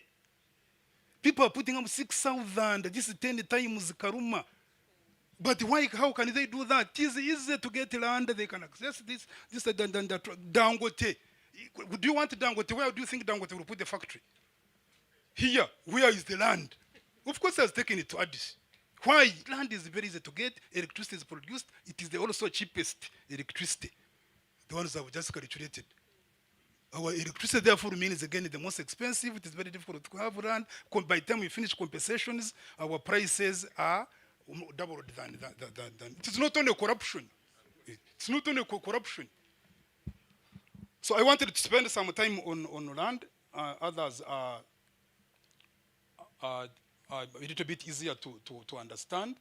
And then the factor markets, which John told you. Musevenomics is asking you how the markets, how were the factors of production when we go to factor markets. And the first is labor. You know that there was a handful of skilled labor at that time, of course, which results in very low capacity for industrial workers and lack of productive skills. And the way we teach people is that it is 4 levels. One, we give you knowledge. We tell you that an indifference curve, those who are economists, cannot cross another. If you have ever seen it crossing, put up your hand also. So that's cognitive information. But that information doesn't help. Capital of Kenya is Nairobi. Capital of Kampala is capital of Uganda is Kampala. And then people spend, they don't know how many years on that one. What you need to know is another level of information, which is psychomotor level 2. If you know that the capital of Uganda is Kampala, where do most people stay? So where can you construct a house and get money? And then the third level is affective education. I think the Baganda put it better like anybody else in Uganda. With these tribes we have, the word is obuntu bulamu, omusajja omukakamu, obwerufu. You see, obugunjufu. In Ruchigara Nyankore, imico mirungi. So somebody kugira byene imico mirungi, kugira abana byene imico mirungi, abantu bari dependable, umuntu tubuganira hariya, mubuganira hariya. You see? But this thing of telling me you are going to meet at this place at 2, I don't come. I tell you, General invited me to be here. I'm telling him I'm coming. I don't come. What is that? You hear I'm now in where I'm just in Nigeria. I've arrived in Lagos. What is that? You must have what the Baganda call Ubgerufu. See? Ubugunjufu. The issue of labor, even if we have these graduates we are having a minister. For me, I'll be looking at these graduates and just wonder. Whether we have graduates, whether we don't, it is a disaster because we lack effective education. Then the fourth one, the fourth level, is the one which I don't have much time for, but it's called the Blue Ocean. If you are lucky and you are working at the Blue Ocean level, you thank God. Because there, I don't need to sit in a meeting in Italy, or in Japan, or in Washington. They know what Professor Nwagaba can do. They know his capacity. They know his experience. They know his expertise. I don't need to have my aunt there in that meeting in order to get that job. Blue Ocean strategy, operating beyond competition.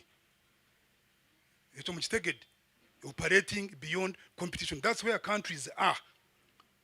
For you, you are now operating when your stepmothers who stop you from getting what you want to get, or no magic, or witchcraft. It is your stepmother who is your stepmother who is telling you not to do exams. That when you reach exams, your eyes don't see because your stepmother bewitched you. So some of us, we want to thank God that we can operate beyond competition. So your name is mentioned when you are not there. You can get that job when you do not need to be there. But you need a lot of effort to have people with that labor which can operate at that. I hear. The press don't get me. I hear that the reason why, those who understand, do you know 18 H Street? Do you know 18 H Street, what organization is there? Yeah, 18 H Street. The reason why 18 H Street has people of a certain category, whom you all know, is precisely because of Lee Kuan Yew. Lee Kuan Yew made sure that, do you know, he introduced a labor policy. These who are working in the Ministry of Labor, Ministry of Gender, and Ministry of Local Government, my brother Ben, for him he said, Professor Nwagaba, the way we are looking at you, it's not possible that you can get married to somebody we don't know. Lee Kuan Yew reached the level where the President, Prime Minister of Singapore, approves marriages, my dear. Approves what? Marriages. You people in the press, you are limiting me. But when you go to the World Bank, mbu. The reason why we have, because normally we have many people from Singapore at the World Bank. And I've been also wondering why. It is precisely that. Yeah, genetically, you made sure that one intelligent one marries an intelligent one, this one marries this one, and they created a critical Singaporeans are clever people. I have dealt with them. We have written together. We have worked on the project. The Singaporeans, I love them. When you work with them, that's what we are. We must work on. We are not just going to work on educating people in Makerere. We can educate people in Makerere. We have done that. I've told to this PS you can stand for recognition. I'm the one who taught her. You can see how even she looks like. Even her research, I was when didn't I supervise on your research? And she's doing, is she doing bad? Are you representing me well? And for me, that's what I want. What else do I want from you? If I see you are seated there, they are introducing you. For me, I've already done my achievement. What do I want from you? So that's for us. That's what we want. But now, except General gave me lunch. What I told you in class, you should have been the one to pay for my lunch as an economist. I shouldn't have paid. I shouldn't, another person shouldn't have paid. So on land, the general has explained the land, and then entrepreneurship.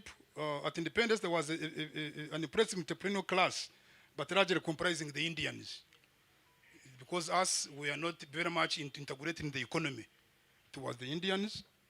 The industrial and commercial sector has produced goods such as foodstuffs and so on. Let me run quickly to now 1986. And then sit.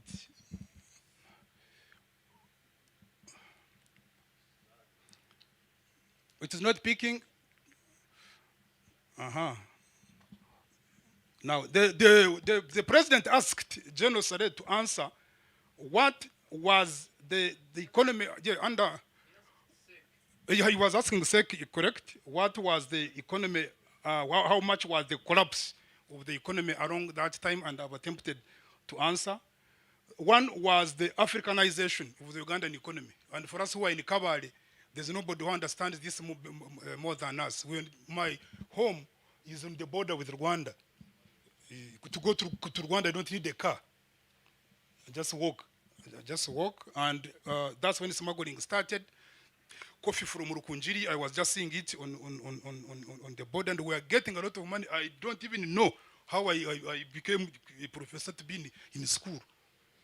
It is just God's grace. It is, I think, by instinct. It is not something I thought about very much. Otherwise, for us in Kabale, it was really making money. We made a lot of money, to tell you the truth. Because of black marketeering, the economy died under the expansion of the Asians, and the economy totally collapsed. Actually, the direct foreign investment, my brother Mattia here knows, is zero. I'm going to show you in a minute. Was zero. DFI was zero. Now we have 3.6% of GDP, of $40.2 billion, 3.6 of 100, about a significant amount. Of course, this is culminating in the black market. That's how Chikubo comes. This Chikubo you are seeing here is a culmination of that process, because we had the two windows of dollars in the Bank of Uganda. Government didn't have money.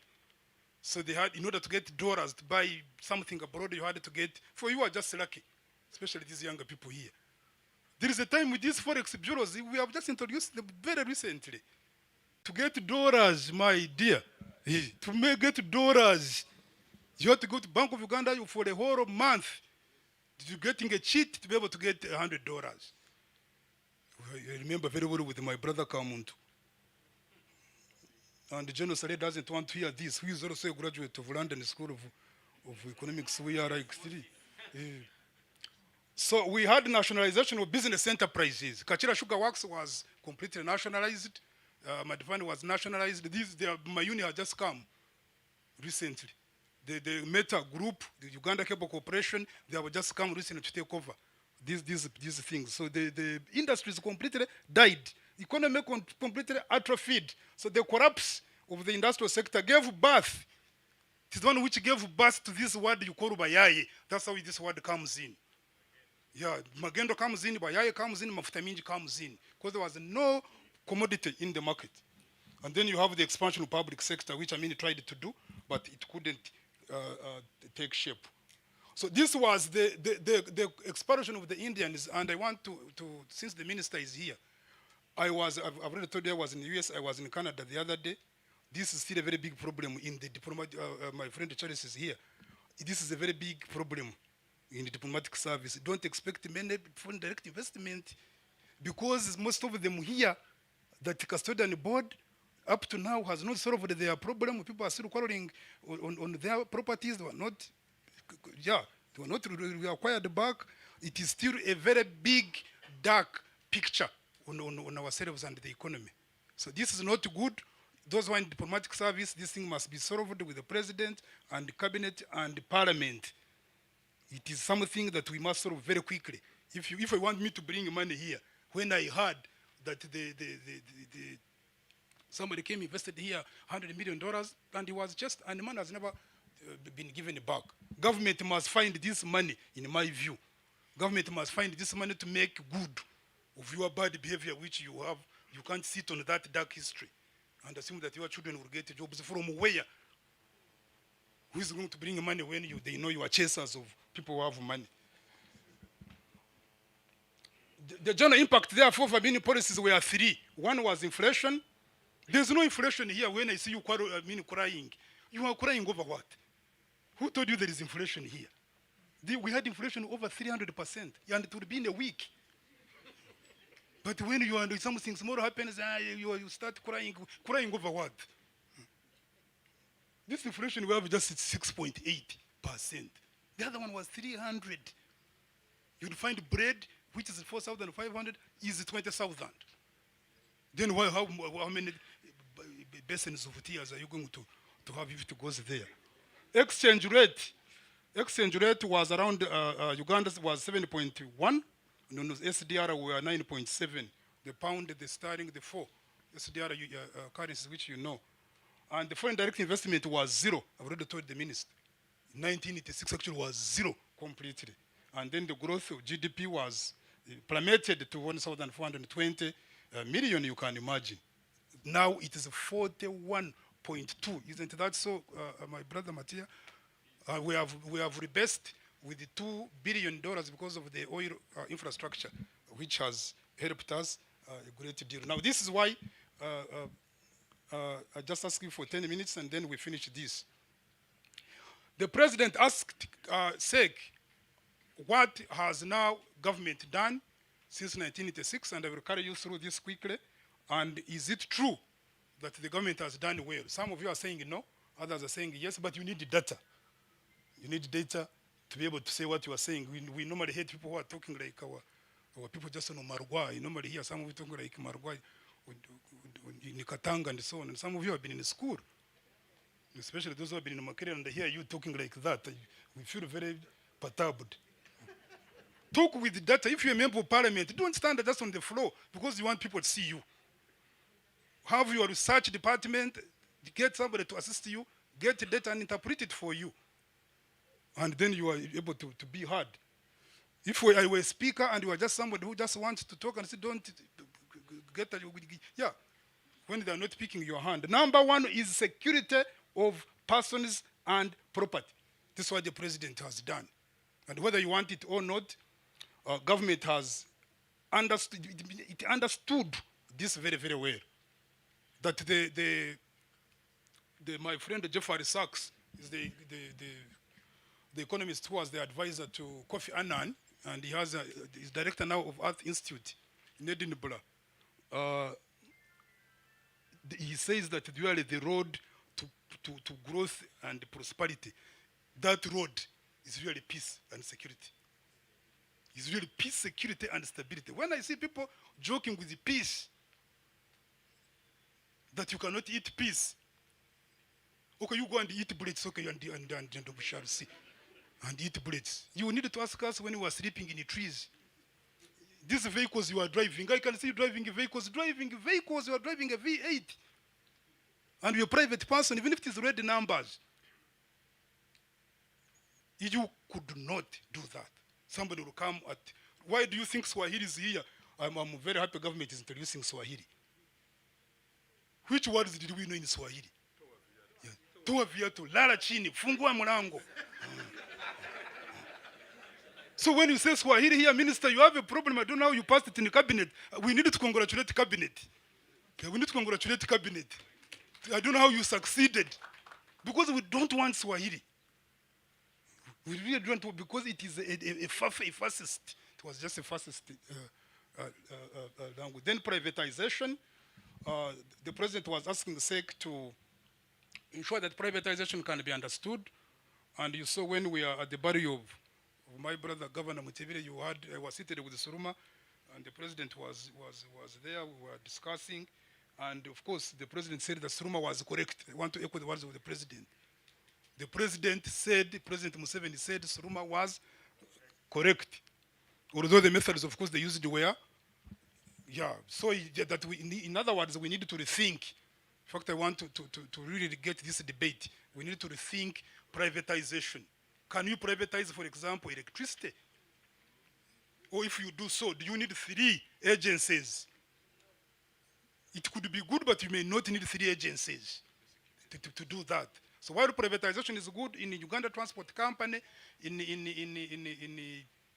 Uganda Airlines, because the reason why Uganda Airlines is back is something simple. Those who may not be understanding. Because if you go to Karangara, do you pay on that ferry? Simply a road. It's simply a road. So what we are saying, Uganda Airlines, if you go to Jomo Kenyatta International Airport, George Bush International Airport, JF Kennedy, there is no airline for information which is making money.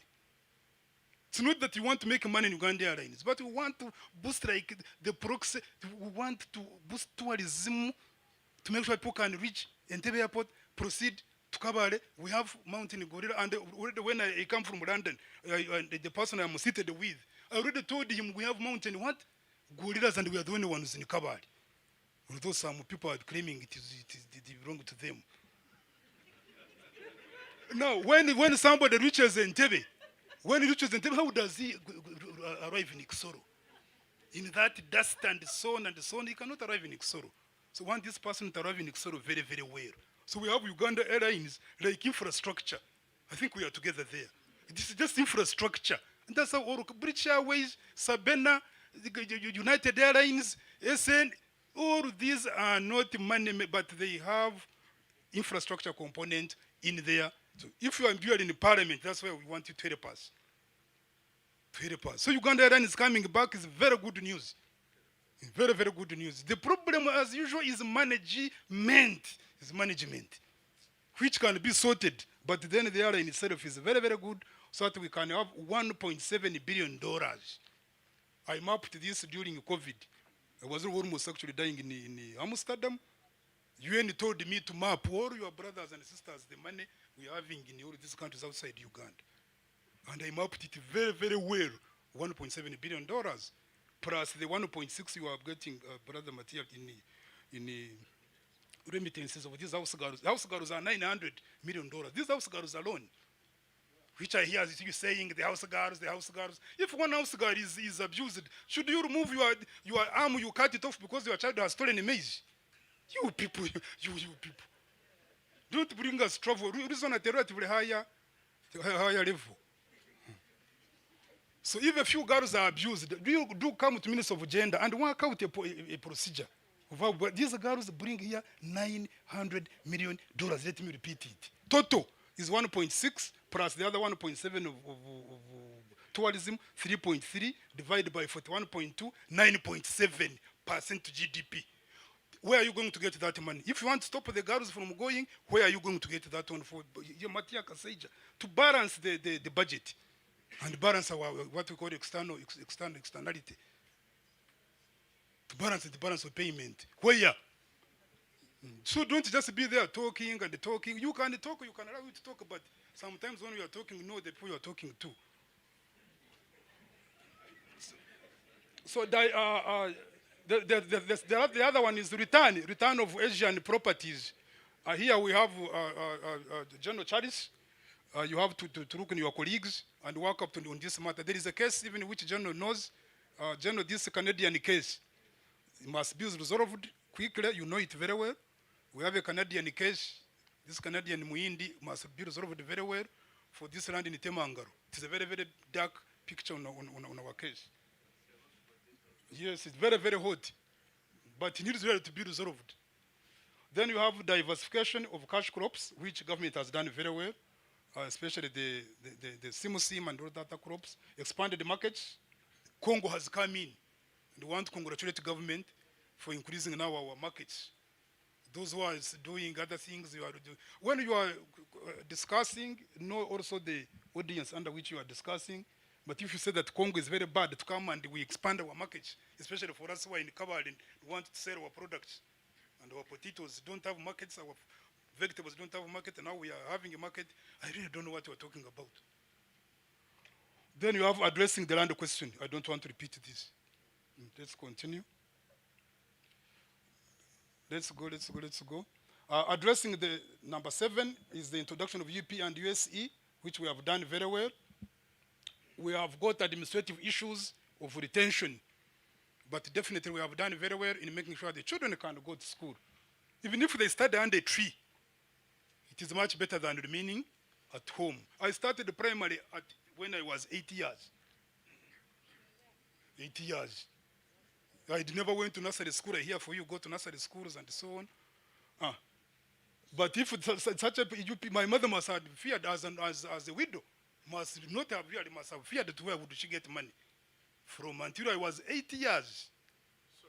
I remember. Maybe that's why I passed through classes very quickly, but it is very good to ensure that a child starts when at the appropriate time. Because I was also seeing the other people going to school, I cannot go to school. Number 8 is addressing cost of doing business. This is I picked only one component. I want to congratulate URSB. Our Uganda Registration Services Bureau is one of the best bureaus now. We must congratulate Uganda Registration Services Bureau. They have done a tremendous job. They got money, I think, from World Bank, which really assisted them to work on the systems. And then, but electricity is still a problem, as you can see. From 250 to 150 now, with the Karuma, if Ayago comes in and the Simba, we have electricity. So what we want from you is to use it, not for only just sleeping and so on. We want electricity production. Those of you who may not know the economics of electricity. Electricity is like the water in the village. You know this water from Modomo, the water from the other pipe. That's how electricity is. So whether you are sleeping, whether you are using it, electricity will continue coming, and you can't store it. Just like the other water which comes in. So we need to have people who can utilize this electricity and have more. Then you have investors. Government there has done well, 1,050. Monetizing the economy, we have done well. We have got many, my brother is here, we have got now many economic agents relative to GDP. We have got many intermediaries. We have mobile money has done wonders in financially deepening the country. We have 39% now of the people from 68 who did not touch money in a year. We now have 39 who are in subsistence. Please, this 39 is not people who are in agriculture. People. It is 13, let me repeat, it is 39% of the population who are in subsistence. I've been hearing you saying in agriculture. We didn't say in agriculture. Actually, the real number is 24% if you wanted those in agriculture. So 39, 24 of this is the one which is in agriculture. Though the 16 plus the 24, 39 are in subsistence. And the reason why there is a PDM, which we want all of you to support, is because we want this 39 to be 0. I think we are together. Actually, the major objective of PDM is to make this 39 collapse to 0. So that everybody is monetized, is in the money economy. If we do that, then we shall have something.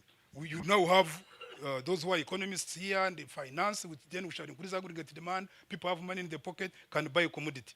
If everybody can buy a commodity, we have increased aggregate demand, and then people can bring factories here. But there's no one who is going to bring a factory here when 68 did not want to buy anything. The reason why factories go to China, China attracts 52% of the entire global foreign direct investment. Here we are attracting 3.6% of the 41.2 billion.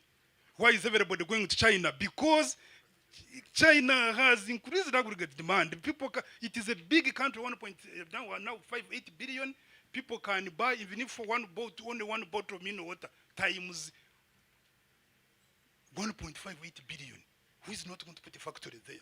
All factories in UK shifted a long time ago to China. That's why you see now China, most of them are coming here also because there are too many also there. And the government, of course, supports them in terms of interest rates, as I'm going to show you. The last one, which the president is emphasizing, is ICT. Government has established a fully fledged ministry of ICT. There's also an authority of ICT.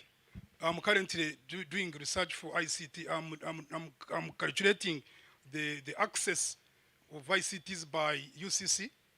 I have 2 projects there, and the other one is I'm looking at the utilization by SMEs, and I have discovered that the infrastructure itself is not a driver of ICT, because connectivity, we are calculating something called the meaningful connectivity, is something that government needs to work out to ensure that the same thing we did with the water, because National Water told me to calculate for them coverage, what the word coverage means.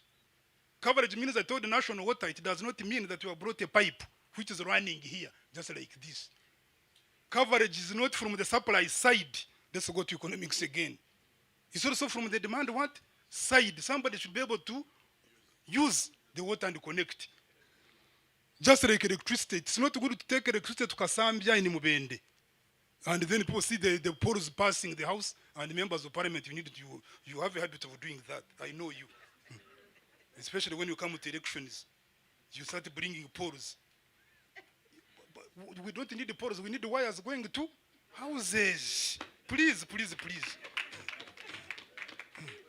We need wires going to houses, not poles crisscrossing a village. I told Umeme, I told especially National Water, understood me very well. And I've done that for them. So when the president asks National Water, what's the coverage? It is just here. They know it is actually, for information, 76% coverage. That means the PSP, house connection, institutional connection, business connection. People have water, national water, 76%, and we need to congratulate also National Water for that achievement. From 5 towns to now 257 towns. They have done tremendous work. And you remember, government General wanted to privatize National Water. Our minister was a Kanota Fire. I remember very well. I agreed with Kanota Fire. We had the Maxwell stamp. It worked with our company, River Consult. We argued with the government, and I was able to convince the government not to privatize National Water. And I've been vindicated. We didn't privatize National Water. Anybody who has a problem with National Water, put up your hand. I know you have a problem with Umeme, isn't it? But not National Water, that it is a general problem. If it is Wayor, they can bring an invoice which is not the correct, but not a very big problem like we have in Umeme. So National Water is able to get money on a commercial basis. We even said, even areas where they were saying there are informal settlements, where we said put water. Because if you fail to plan that area in the Bugais and the Katwe, people are there. And they're bringing us cholera in Kampala. So let's the commercial department, we strengthen it, and they did, and we put water. Anybody who has seen cholera in Kampala, put up your hand of recent. We just away cholera in Kampala. And using an institution which is indigenous, we never gave it to Muzungu or Muyindi. It is managed by Dr. Mahirwe. I worked with Dr. Mahirwe first, and I worked now with the Silver. And National Water is one of the best institutions that is very well managed.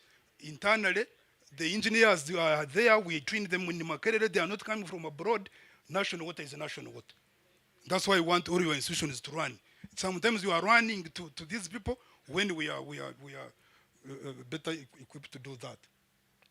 This is the last part, Minister, and what I'm doing now is to show you what are the fruits of Musevenomics. Are we together? Now, the other 10 things which have been done, what has happened, what is the professor been saying? It's theory. This professor is lying us. If I've been lying you, then you see. If it is a lie, come here, bring your own data here, and then we shall see. Then people here, they have been in school, they will debate it. Number 1 is income. Income, as General told you, is equal to those are here is equal Y plus C plus I plus X. The minister knows minus M plus G.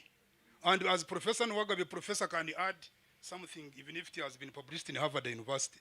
I want now to deduct something here in this flow. I want to remove E. So now it is Y is equal to C plus I plus X minus M. These are capital plus G. And now Professor Nwagaba is adding another one minus E. And I'm going to go as far as New York to explain this matter. I'm going up to New York to explain this matter. I know they will refuse that I'm not a Muzungu. They will, I know them. Since I'm not a Muzungu, I'm not from Europe, I'm not even from Croatia. I'm from Uganda and I'm black. It is very difficult. This is also the problem we have. Unless you Ugandans, you do something which people can also see, they will continue trampling about on you, and some of us are not willing to accept. Minus E, Minister, is that why is this income, now the GDP, Uganda now, which is everybody doing business, Uganda's map. I don't matter, it doesn't matter whether you're Muinde, Muchiga, Mutoro, Choli, Karamajonga, I see my friend Procor here. Anybody who did business in 1 year, we calculate anybody who did business and they had a transaction in 1 year. That's all. That number is Y, is GDP. Currently, the minister will tell you it's 41.2 billion. We do that every year. The American number is 24, you need to hear this, $24.2 trillion. The second one is China. Then you come to Germany. Germany is the best in Europe, among the Eurozone. It is the fourth in the world, best in Europe. And the total Africa is about 1.3, which the state of California plus Texas is above the entire Africa. Just the two states. And one company, HP, plus now Elon Musk, the higher than the entire Africa. So this is the work, you need to do work. So C is consumption, all the receipts we get from supermarkets, you get. I is investment, if you go to Nakasero Road to buy any bus for your apartments. X is export, money you earn when you sell. Or when Baby Kuru goes to sing in Rwanda or where, so we capture that under that. It is money coming in, tourists coming in, that's the big X. M we subtract. Why? Petroleum products, diesel, I see all these ladies who are beautiful here, they give us trouble on cosmetics. Plus G, that's where the minister comes in. Entebbe Express Highway, we are going to have Northern Ginger Express, the maternity hospital in Entebbe, sorry, in Morago, government expenditure. Now I'm removing now E. E, minister, is the environment, which we are not considering. Environment. I've been in Edinburgh. I went to Earth Institute at Edinburgh, and we are looking at the costing, yes, cost of growth. If a country grows, what is the cost of that growth? I was at the Earth Institute, and I passed by the house of our great economist. So we need to remove now Garden City. If you have all that investment at Garden City, it is good, but what did it do? Namamve, all these factories, and I understand the president has said now no more approval of industries in wetlands. So for me, I'm bothered with costing that environment on what is doing now on the other one. C plus I plus X minus M plus G. If it is 41.2 billion, how about the one we have lost on environment, valid environmental components, terrestrial, air, aquatic? So this is the income which we have now. We had projected 133, and the middle income status is contestable. The minister is here, is going to deal with that matter. That's his area. I wanted to leave it to him. He will tell us whether we're in the middle income or not. But the way we calculate it is in two ways. You can use GDP, or people who are doing business Ugandan map. Or he will tell you can use GNI, which is the GDP plus net primary income. The Ugandans have businesses abroad. people abroad have businesses in Uganda, so we balance that, see whether it's negative or positive, add it. That's why the World Bank uses. Actually, that's why these people have trouble. So the World Bank uses GNI, the government of Uganda uses GDP, the denominator, all of us is the same, population. So we don't have a quarrel on the population. We all agree. But the quarrel is on the numerator. That's where the problem is. That's where I advise the government, to agree on the numerator and the reference period. The reference period, you also not disagreeing. They all seem to be talking about the same reference period, so which is very easy to know. Government has done well on savings to GDP. Is 22, around 22% of GDP, which is good. By African standards, not where we want to be, but it's not very bad. When the government was captured by General Saleh and his colleagues, negative 0 to 4.5, it goes to negative 0, negative 4.8. Nobody's saving. The reason is why we have this thing here. We want to congratulate the National Social Security Fund. I think if you are not mean, you can clap for the National Security Fund. It has helped us, Minister, especially on the saving GDP ratio. Because now we have about 16 trillion there, which is a very, very big achievement for us, for this process. So those who wanted I didn't support the midterm. I didn't support at all the midterm access, yeah. Although they put you on too much pressure on you. But me, I didn't really support, because this is one of the things which balances the country. In fact, in Singapore, if you wanted more information, it is the one which Singapore used for these developments under Lee Kuan Yew, from 1959 to 91. If you look at the trajectory of growth in Singapore, it matches very well with the saving which Lee Kuan Yew did in the national security in Singapore. Investment, that's what we have been doing the whole day, in terms of Sevenomics. The net flows, this Kapeka itself, where you have been in the morning, is worth about $600 million, where we have been, which is a very, very big achievement to that 3.6% GDP. This 3.6, if you want to understand it, it is 3.6 over 100 times 41.2 billion, which is about 12, isn't it? It's about 12.8 there, $billion, which we have attracted and foreign direct investment, which is really good. Of which tourism, I talked to our ambassador at Trafalgar, Moto, and I was advising him. I was in London the other. I was just advising, if we put a bank, Minister, since you are here, if we put a bank at Piccadilly in Manchester, and then at Trafalgar, could be good, because when I had a meeting with the people in London, 2 meetings. I had one in Manchester, I had a meeting in Leeds, and there are probably most of them that the East Coast trains, from East Coast trains here, St. Pancras to Piccadilly in Manchester, takes a lot of time. And they were saying if we put just 2 outlets, we can really get a lot of money in that process. Then I advised the Bank of Uganda, if we do that, then we can have a diaspora bond. If we got a diaspora bond of about $400 million, in 2 years, you don't need to borrow for Karuma Dam. In 6 years, it is 4 times 4. Isn't it the same money you spent on Karuma Dam? It's about 1.6 billion. Nigeria, you can clap for Nigeria. Then I tell you. Nigeria is the only country in Africa which has done that. They have established very, very well a diaspora bond. Ethiopia tried and failed. They never denominated it very well in the dollars on New York Stock Exchange. Nigeria were faster. They did that. They have a diaspora bond. It's the first country in Africa to do that.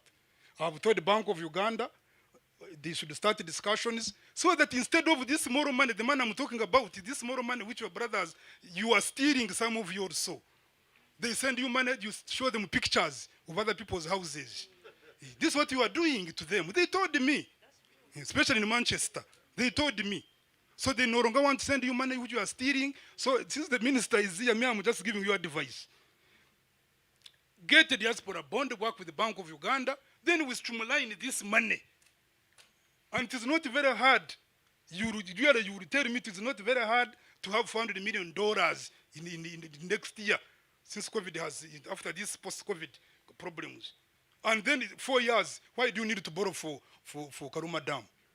This is how Nigerians have done their thing. In the establishment of the Renaissance Dam in Ethiopia, this is what they did, they also listed it. There is no loan on Renaissance Dam. You know, the minister knows it very well. There's no loan which Ethiopians got borrowed because of this dam. They listed it on the stock exchange. They were helped by diaspora bond. They have 6 gigahertz. And as a result of that, the cost of electricity in Africa, cheapest, is also in Ethiopia. And don't ask therefore any question. The fourth one is the exchange rate. Exchange rate we have not done well. Yeah, we have not done well. If this number is also not correct. I think today's minister is 3,800. The reason why this number is 3,800 general is because there is another, the other X, the other capital X is very small. It is very, very small. M is the one you have made it big. Petrol, diesel, all of you, your homes, you are buying how many cars for your children, for your what?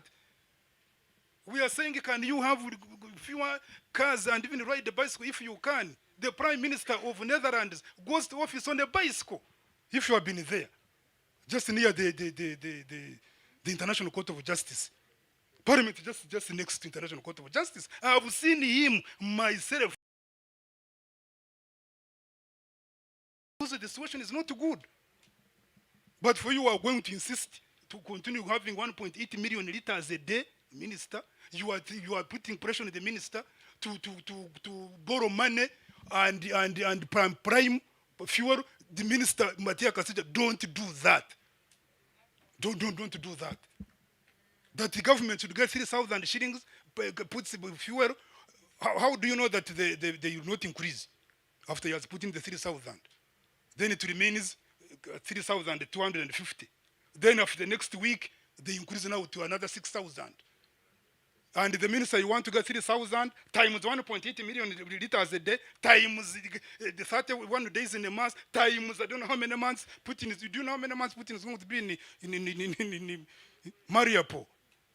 How many months? Tell me, put up your hand. He's going to be in Mariupol. Put up your hand. The minister cannot move by, I want to encourage you, don't move by emotions. You don't manage the economy by emotions. You manage the economy by emotions, you will be in more trouble. You will just be in more trouble. You will not have money to give this people after 1 month. You will not have money to buy medicine. The Bank of Uganda will not have money to buy money for any disease which will now come in the Western Congo area.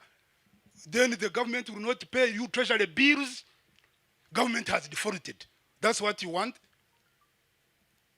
Government has defaulted. Present your coupons of treasury bills, 81 days, 162, 64, no money to pay you. That's what you want, those who have treasury bills? He's not going to do it. Emotions, no. We don't manage an economy by emotions. Because we also help other economies. We are not only working for yours here. So we cannot accept to do bad things here, and then you start choosing us. Professor, why you are Mauritius becoming very good, and you work there, and also here, and things are not good. We work there, and also we work here. So countries don't move by emotions. The Fed has raised interest rates from 1.0 to 1.75. Do you have more money than Americans? ECB has raised it from also 1.2 to 1.74. European Central Bank.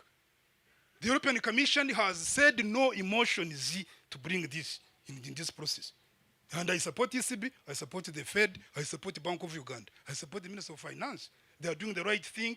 We are going to ensure that the economy, if it overheats, it must cool down. How do we cool down the economy?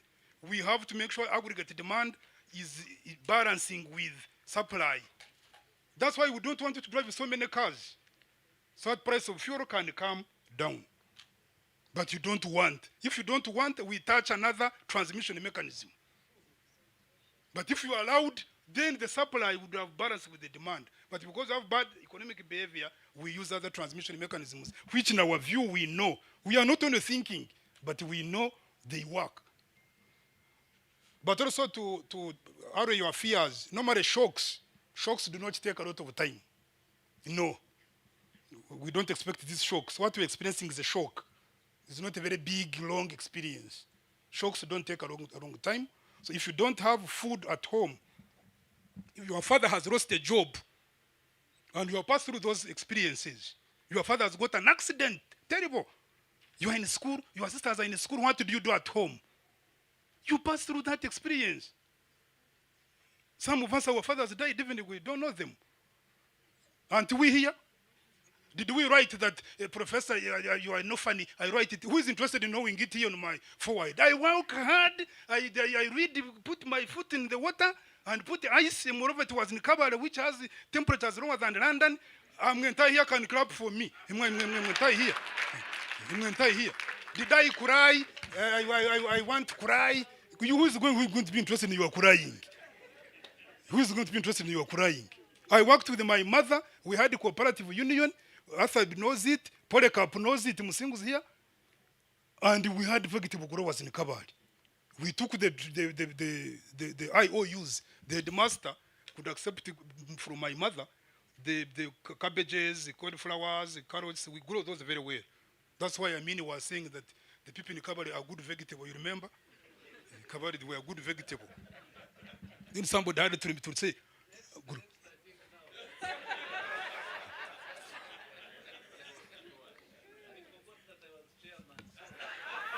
You also, now this is the problem. I don't know what the minister is going to do here. The minister is here, you ask him. Yeah, this is the problem with the minister, it's not mine. Because Uganda has the highest interest rate. And you have to tell these people, why is it so? Why is it so? In Japan, 0.9, UK 1.2, Germany 2.4, 3.5, Canada 2.7, Botswana 7.5, Kenya legislated. Do you have members of parliament here? Do we have members of parliament here? Kenya legislated. Kenya parliament said, for us, we are with the people. We are not going to allow any commercial bank in Kenya to have central bank rate, which Polycarp knows very well. Kenya cannot allow a commercial bank to have interest rate of 4 percentiles above the CBR. No. If you know a commercial bank in Kenya charging interest rate of 4 points above the CBR, put up your hand at you. So Parliament agreed with the economists in Kenya and they said interest rate, we legislate it, which was really good. If you have a policy reversal and it's not working, you can have a policy reversal. It's not cut in stone. But our interest rate is high and it cannot attract general businesses. And also plus cost of the other electricity, which the president was talking about, the cost of doing business is very, very high. So that's why revenue collection is low. The minister knows it, 12.2% of GDP. You continue knowing that all our indices are per GDP. Our GDP is 41.2 billion. So that 12% times, now it is still very low, even I think by East African standards, Minister. Yeah, it is still very, very low. Why? Because it is very difficult to do business here. Electricity is high, we have seen. The money is not there. Our salaries are, also our salaries, the minister don't know what you can do in salaries. We are a very low wage economy. Our salaries are low, so by the time I want to do some business, the money is finished. The money is finished, I can't give money to do business. That's why I want to congratulate the government for at least science teachers. Yeah, if the science teacher can get 4 million, maybe can now save about maybe 2, and then can start business. We are hoping that they're not going to use the other one for C. Even if he saved 1 million for us, we should have done work. So we want salaries to increase, people spend less, C should be less, I increases, X increases, M reduces, G increases, E reduces, GDP goes on, people will be happy. Everybody will be happy. I'm finishing now with this one, I think. Economic growth is low. Your government had done very, very well when they captured the government here. It was -3.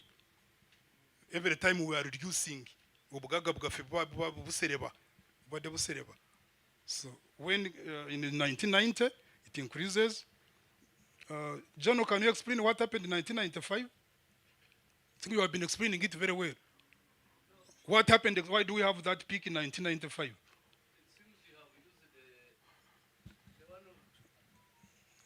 And also 2005 it also increased. Why do we have those peaks?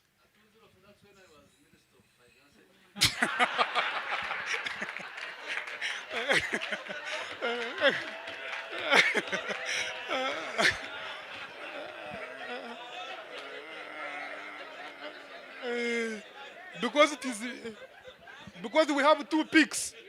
Yeah, we have two peaks, and I know very well Minister General yes, you know, was the Minister of Microfinance, and at that time there was, I think there was something similar almost to PDM. That's why I'm expecting, if I'm not mistaken, I'm expecting this curve to have a peak in our financial year 23, exactly 24, 25. I'm expecting that peak, Minister. If it doesn't happen, I don't know where you will run. I don't know where you will run. Because we're expecting that peak on around April of 24, 25 financial year. Why? Because there was something in the Minister of Finance similar to PDM. And money was, it moved. You remember under microfinance? Yes, it moved. How it circulated. And the aggregate demand increased. For us, we are always working on ensuring very high aggregate demand, but which is with the supply of goods so that we don't have inflation. Because the moment inflation comes, again we shall remove money. They will increase interest rates. Of course, they could constrict private sector credit, no money, and then of course that's not good for economy.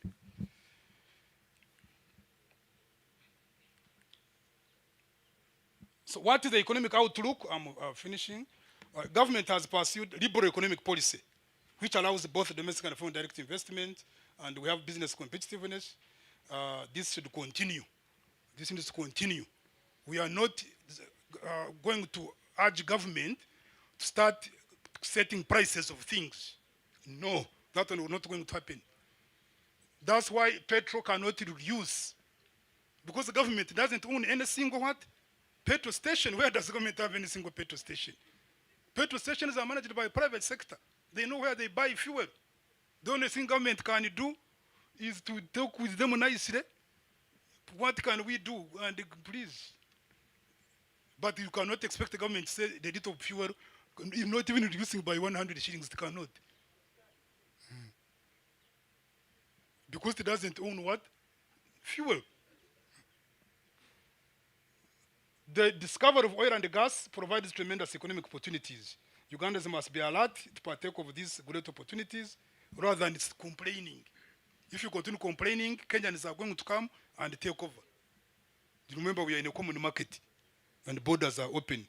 Number 3, it is also hoped that with additional investment in rural infrastructure, Dr. Muhumuza is here. I was with him when we were celebrating Mandela's birthday. He has very good views, I know, on standard gauge railway, but you know that rail transport is the cheapest means of transport. Those football matches you see, Arsenal, Man U match, for example, Arsenal, Man U, Emirates Stadium or Old Trafford, the moment you see Arsenal playing with the Man U, that football match itself is worth 600 million pounds. Just one football match. Because the people who have come to see that match, have you ever seen any seat which is empty? Put up your hand. Throughout the year, put up your hand if you have seen any seat empty in Emirates Stadium. It's East Coast trains. People have come from Newark. People have come from Bordeaux. People have come from Geneva. Why? Because the area is open. It's a common market. It is and of course the trains. The trains. And in 2 minutes, the stadium is empty. After 2 minutes, what do you see? Everybody has left the stadium. Again, because of the trains. We need trains. Minister, we need trains. We need train transport, especially for exporters. In terms of good governance, peace and stability, here we congratulate the government. Whether you are in opposition whether you are in NOP, FDC, DP, I don't know whether it is of Mao or the other one, whichever party you are in, mbega iride, we must have peace and security. This is what I've said here actually this afternoon. I've not said anything. Because when you have peace and security, you build a patriotic society that recognizes Uganda as a nation, and you should transcend current parochial considerations. I see you in the US, I see you in London, all of you I see you. And you are very good people. When you arrive on the airport, what happens? What happens? You are very good, we are all going to Croydon for dinner. What happens now when you reach here? When do you realize that Professor Nwagabi is a Muchiga? How do you realize that so quickly? So the government here, government has one problem, which is ethnic consciousness, which transcends national ethos, national identity. If you have ethnic consciousness, which you thought decentralization would fight, and you still want to hide and take refuge in your ethnicity, you are not building a country. That's why we have to congratulate Cheptegei. Can we really give me a round of applause? Because for the first time, that's when I saw you. All of you as Ugandans, we say our boy has really made it on those tracks.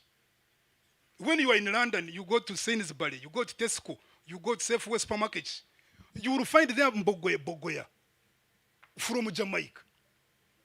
I asked, we have a small consulate in Geneva, minister. Why is it that our Bogoya, which is the best in Bushenyi and Isinjiro, cannot find its market here? Hassan was our ambassador for Benelux as well as WTO. He told me, these people cannot get guarantees. Our Bogoya can't get guarantees. A guarantee is something which allows you to export. Whether you make a loss or not, you will not lose money.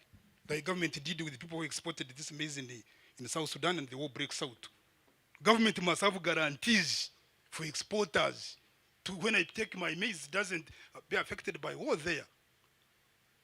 So the reason why our Bogoya cannot go to Benelux and the Bogoya we eat in London is the one of Musa from Jamaica, who they are following Borot and Justin. So Cheptegei must be congratulated. These are people who sell our products. And then also Ugandan flag has been seen. So most possibly, what does this Cheptegei eat? This is the Bogoya possibly he eats. And therefore have to eat it also. That's how it works.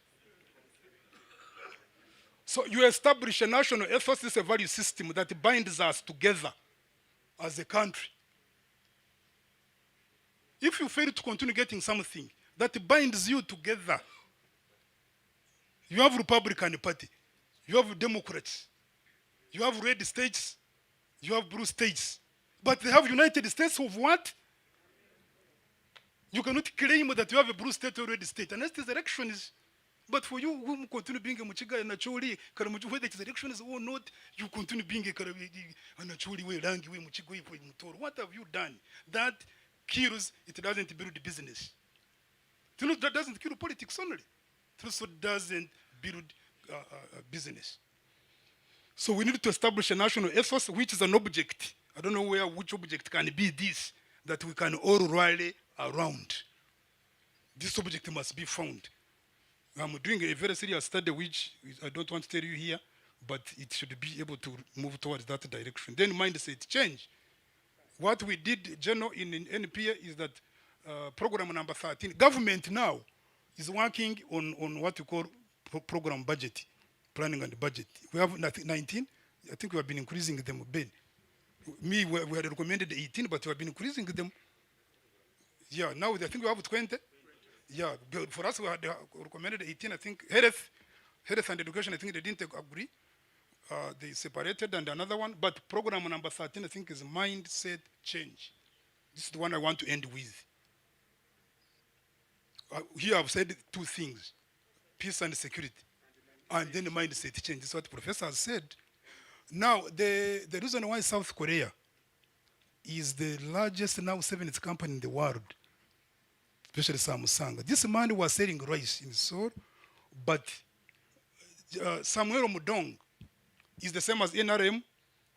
The way NRM came in 1986, would have public lectures at Makerere. The one we had was the keynote speaker the other Saturday, and I was so happy to bring Makerere back to what it was. You remember very well that on Friday we could not even eat. She's here. How could you eat on Friday? When people are speaking in the main hall, we are running very quickly to really hear the ideology of the NRM. There could be General Tafire, General Muntu, General Mugisha Muntu. I remember very well. Henry Masco,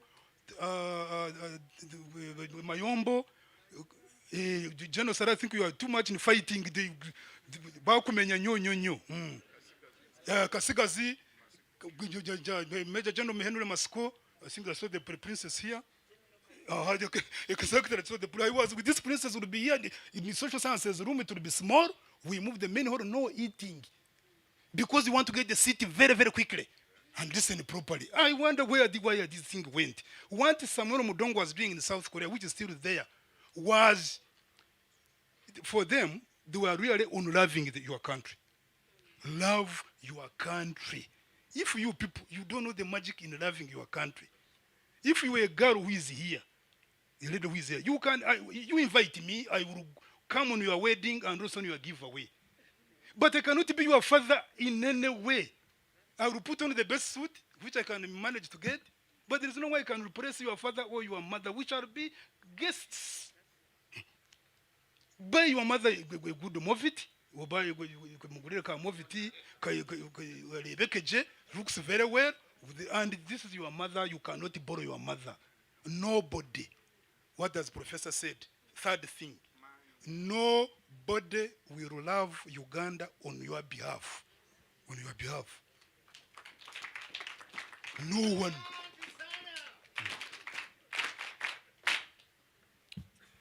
Asante sana.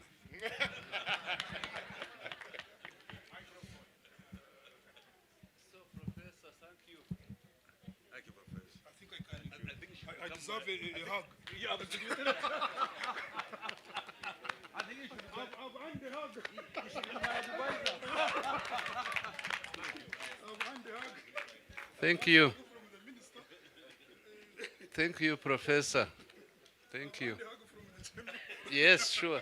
Thank you. Thank you very much. But you have failed in the presentation.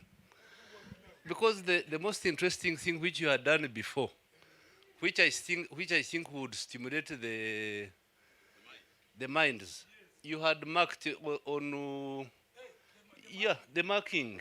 That marking we have to share. The markings, because those markings were very, very interesting for me. But be careful because you are marking the president. So you need to. No, you do the marking, I think it's okay. I don't need to put the marking. I also did the marking. I marked government. Yeah. Each of them.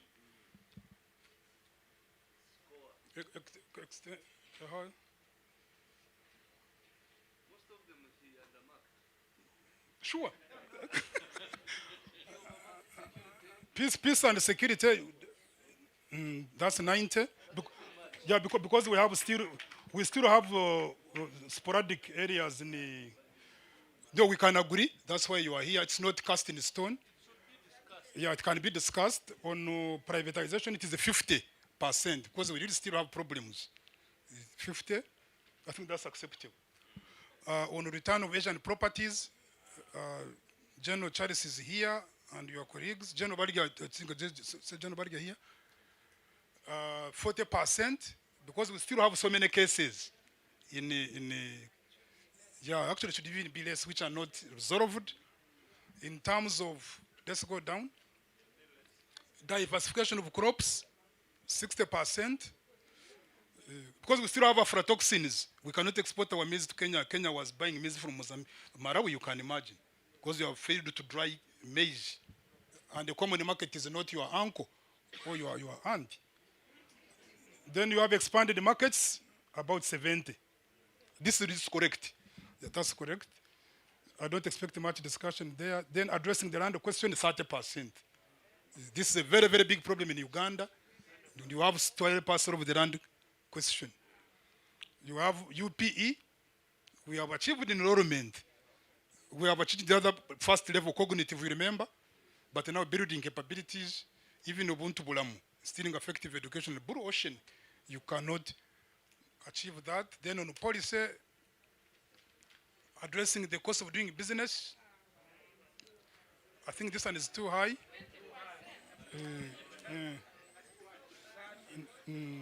Not 20. No, the reason why it is at 70 because at least really there is electricity. URSB has done where you can register a company, then electricity, but you can push it down. You can push it down.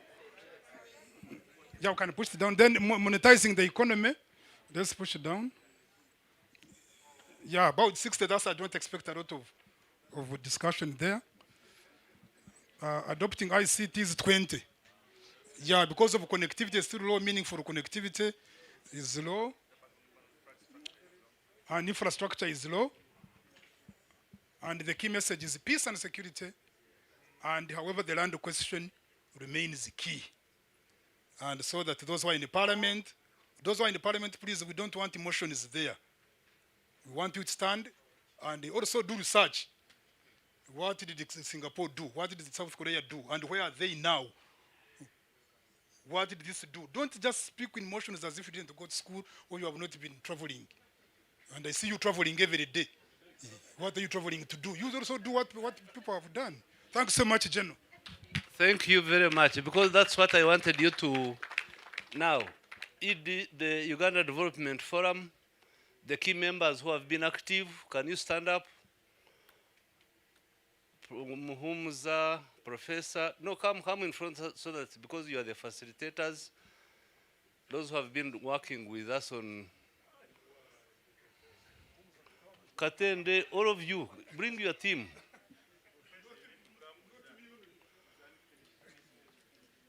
So that I officially launch you in front of the minister and you can. Ambassador Philip.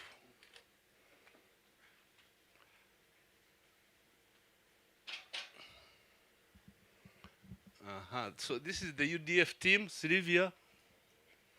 They don't like her, she's an artist. They think she's a creative. They have really tried to disorganize her work at OWC, but now she's the most transformed person from fashion to farming.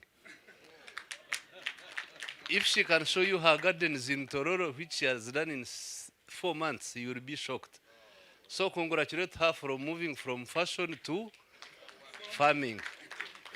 So, Honorable Minister, this is a dedicated team for you of Uganda Development Forum.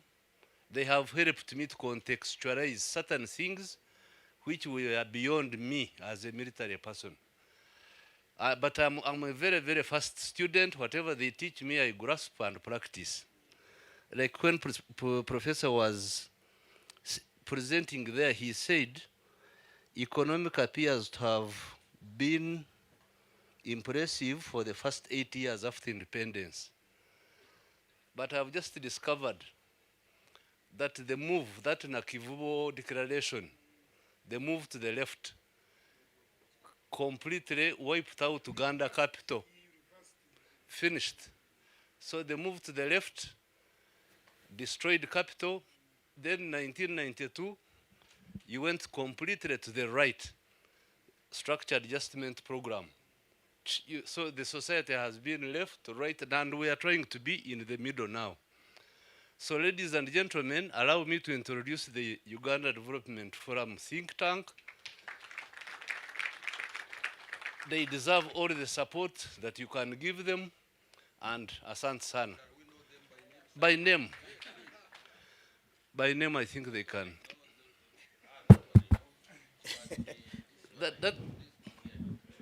This is Engineer Chibuka. Engineer Chibuka, he's my executive assistant technical. He has 2 masters, one in something, And then another one in what? Now, that one, he's a muzukuru of Mzee Kaya, there, behind there. Now, the Katende is the executive director. He's the biggest pusher. He's a bulldozer in the group. He's not very intellectual, but he's very, very, very active. Next to him is Professor Nwagaba, then Professor Mhumza. Then that tall brown man is our legal officer. He was a Kadogo in the military. Then he went back to school. He's now a lawyer. He's the legal officer at OWC. Next to him is...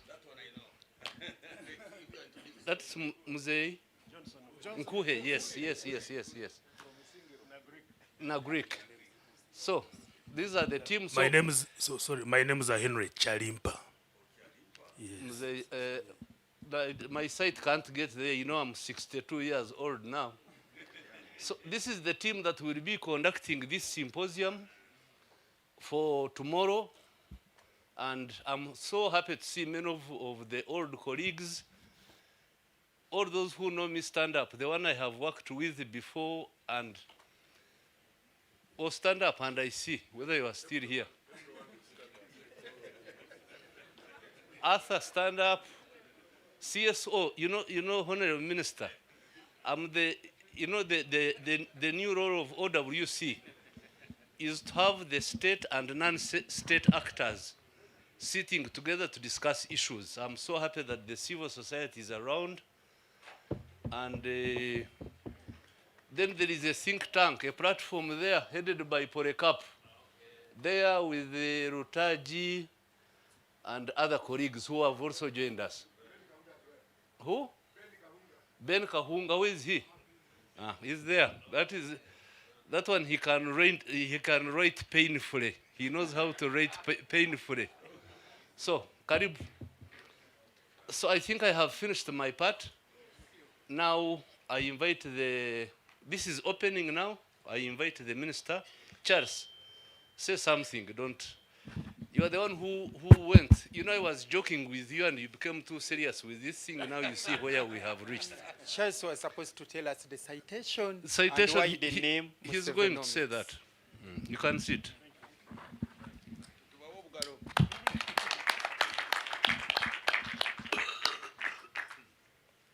Honorable Minister and the other ministers, General Saleh, the Chief Coordinator, Members of Parliament, and distinguished ladies and gentlemen, good evening.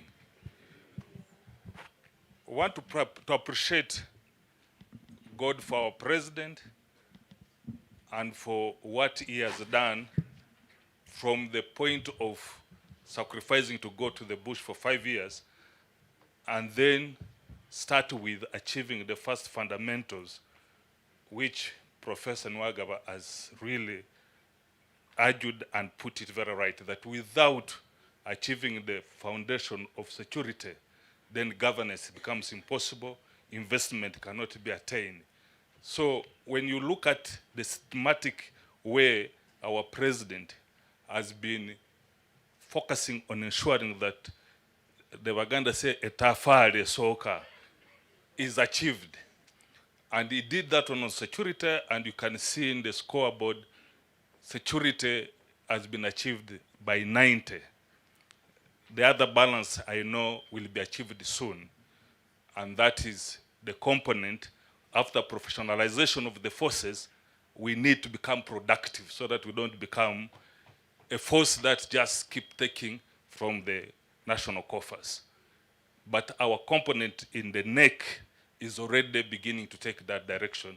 And OWC was supposed to be the other side in order to balance the forces going into the aspect of being a productive force.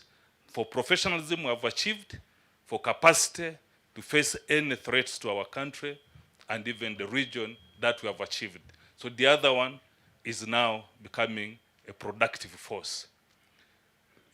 From the time the president took over government, if you can recall very well, he emphasized the aspect of ensuring that he puts enough money in achieving this particular foundation aspect of security and good governance. So after that one, you can see that the budget kept shifting and more money was going into infrastructure, which to some degree, I would say it has been achieved. From border to border, we have tarmac road, and he has also shifted a lot of resources into the infrastructure on energy. And it's true, if we can achieve the aspect of the railway infrastructure, which is the one which has been very delayed, we would even save on this very road that is going to be battered by too much traffic on the aspect of transporting all these goods that are coming out of our production lines. So we began to see that unless we follow other successful stories of people who stick to what they think can take the country to success, then would miss out in making sure that we learn from what he has so far remained very focused. So we got to know that at one point in the UK, Prime Minister Thatcher became very radical in ensuring that the economy goes into that direction that gives her the vision of making Britain Great Britain. And she was able to move everybody, and they began calling our economics as Thatcheronomics, Thatcherism. So it was because of her strength in moving the economy to the direction that was bringing an impact and transformation, social transformation to that country. And in the US, we had Reagan. And that's why you hear people were talking about Reagan economics. So in the African continent, if you could hear of recent, they had begun talking of magnification of Africa. Because in a very short time, may God rest his soul in peace, in a very short time, 5 years, he had begun to have an impact in ensuring that the economy of Tanzania, which was on a very slow pace, was going down. Our president was almost making us achieve the takeoff, which our Honorable Minister of Finance was always demonstrating with a lot of confidence. But it's very unfortunate. At the time of takeoff, yeah, we're hit by COVID, and instead of that takeoff, we went now flat, but we have not been crushed. We have not been crushed. So the hope is not lost, because the master of the economies of Uganda is still alive and strong, and that's our president. And for that matter, we need to have the faith and confidence in the Museveni economics, because we're coining it from the Museveni, and that's how Museveni economics came about. And we believe if all our key players in our economy are able to understand this journey, and we're able to get many of those books to our readers, then I can believe we can be able to change the mindsets of our leaders, and we'll be able to achieve our own model of economics that achieves the intended results. Because the economies that do not transform people, but they are in existence. But this particular one is able to transform our country and also socially transform all the households in the aspect of the economic development. So I want us to take this opportunity as it's being launched to challenge our professors at different universities to make this part of the lecture components in the universities, so that our people do not learn about other economies alone without knowing their own economies, so that they can love their country and they can be able to be part of the vision that is going to transform and deliver this country. I'm so happy that I was privileged to work with Afende Saleh, who was able to put trust in me and other professors to handle this particular project, and we're able to deliver. And for that matter, I would request that we put our hands together in appreciating him for the trust he gave to us. I believe you can do better. You can do better. Maybe we use the military way. Asante sana. And we should also thank our president for being a visionary leader who challenged Afende Saleh that, I know what Ugandans want and the needs of Ugandans. So take this path and you will succeed.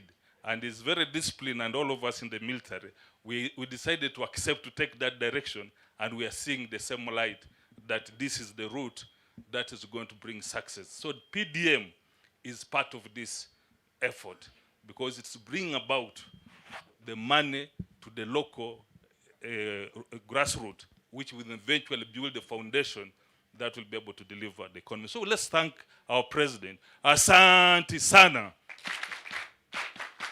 Rudia tena. So for the good of having our president meet all that he wants to achieve by giving him long life and good health, we need to thank God Almighty, the giver of that. Asante sana. Rudia tena. Yongeza tana. For God, we clap 3 times. And for me, if I've said anything good, you can clap for me a half a round. Asante sana. So, Chofa, now the whole thing is yours. Invite the minister because I'm too, all military generals are subordinated to civil authority. Whether you are 4-star or 4.5, we don't qualify to invite ministers. So, karibu. Thank you very much, General. And I thank UDF for having made sure that this forum is civilized so that it can make us feel at home. Imagine the situation if I was seeing here dirty colors in those colors which are a bit invisible. People will be now running away. Jaja, we are from the class. Some of us we've written. Lucky enough, I saw you also speaking, and I wondered if you've gone back to class. But thank you very much, Professor. Now, I take the honor to invite you so that you can give us the words of wisdom. The hope, the fruits of hope have been seen since you, our parents, who planted the seed of hope. Now I think all members, you can see the fruits of what? Hope. The floor of yours, sir.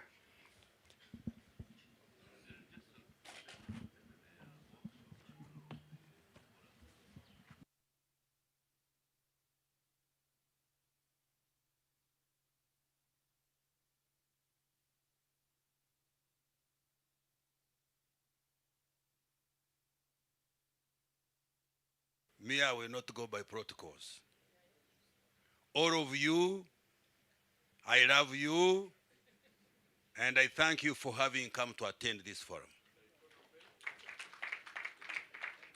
But I must give particular thanks to General Salim Saleh for having invited me and for having organized this forum. We should clap for him.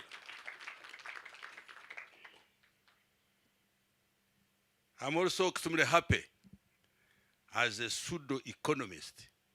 I didn't go far as my brother. Where is he? I didn't go as far as he went.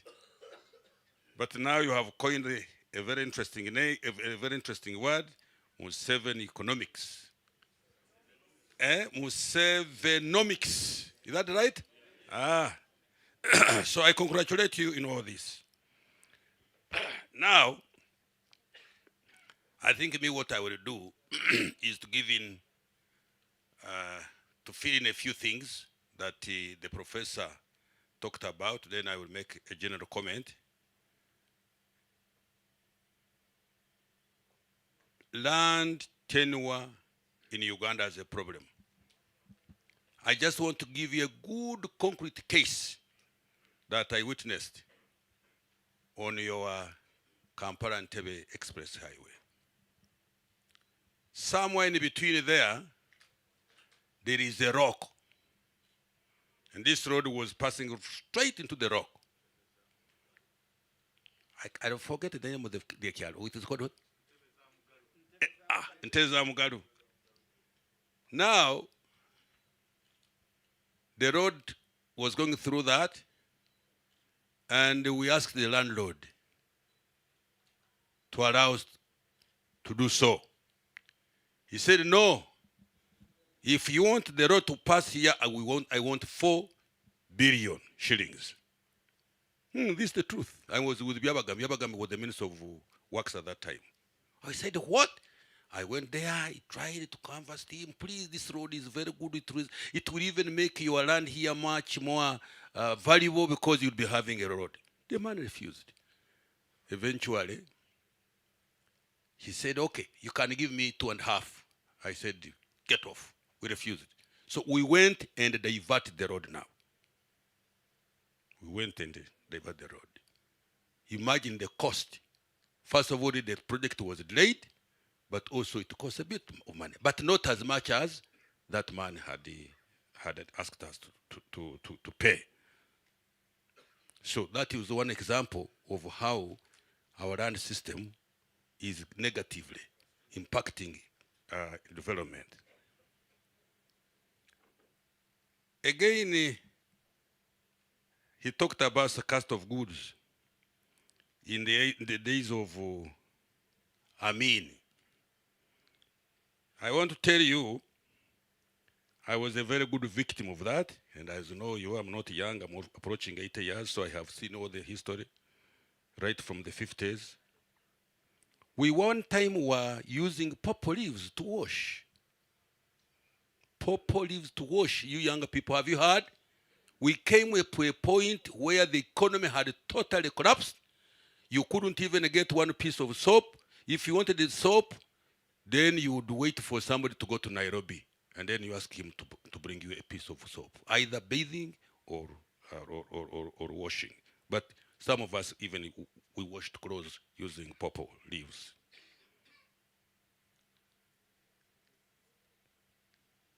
Insecurity. I will also give you my case. One day, we were coming from Kyambogo with at that time he was not the president, but we were calling him chairman, Museveni, during the UNLF days. You know the junction between the road from Ontinda where it joins the Ginger Road? You know that place very well? Spear Motors. There was a huge pothole full of water. We were coming from Kyambogo. We had gone to deliver a lecture. I'd accompanied my chairman then to go and deliver a lecture. So when we were coming back, he passed and I followed behind. So then I had put on my nice suit and a nice tie. Then once the soldier came and says, "Kwa nini unavaa tie?" I said, "Sir, is it a crime to put on a tie?" Now that one, I took courage. I could have been killed, daughter, I know that very well. The man said, "Okay, you sit down." I sat down. He catching with a nice suit. Then now I said, "Sit in the water there." I sat in the water and he said, "Roar," and I roared in the water. By the time I came out of that, the tie was no longer the tie. The suit was no longer the suit. I was all dripping. And then he said, "Kwenda." That is the style of life we are living at that time. You people who are joking with the security, at times I hear some stories. Hey, kasajja kagende kagatokoyeza. Tunalia security. Can you imagine that? Please, you younger people, learn from us. Savings. This has been my story all along whenever I speak particularly among the business community and the public servants. Save money. And be mukonogamu like Kashaija. Me, to get my money out of me, you must justify. Save money. I tell my people there in the constituents, you give him 100,000 shillings, that very day he will finish it without even saving 10,000 shillings. That's a bad habit. You must save money. If you people save a lot of money, then I will not need to go to borrow, because then I will borrow yours. I wouldn't go to borrow New York, Washington, whatnot, because the money would be around in the banks, and then I would borrow, and then you make more money, or our money would stay here. So savings, please. Professor, thank you very much for this diaspora bond. We shall look at it. We have misgivings about those bonds, but now you have triggered me again. I will make sure that we revisit, and then I will ask you to come and help us. Interest rates,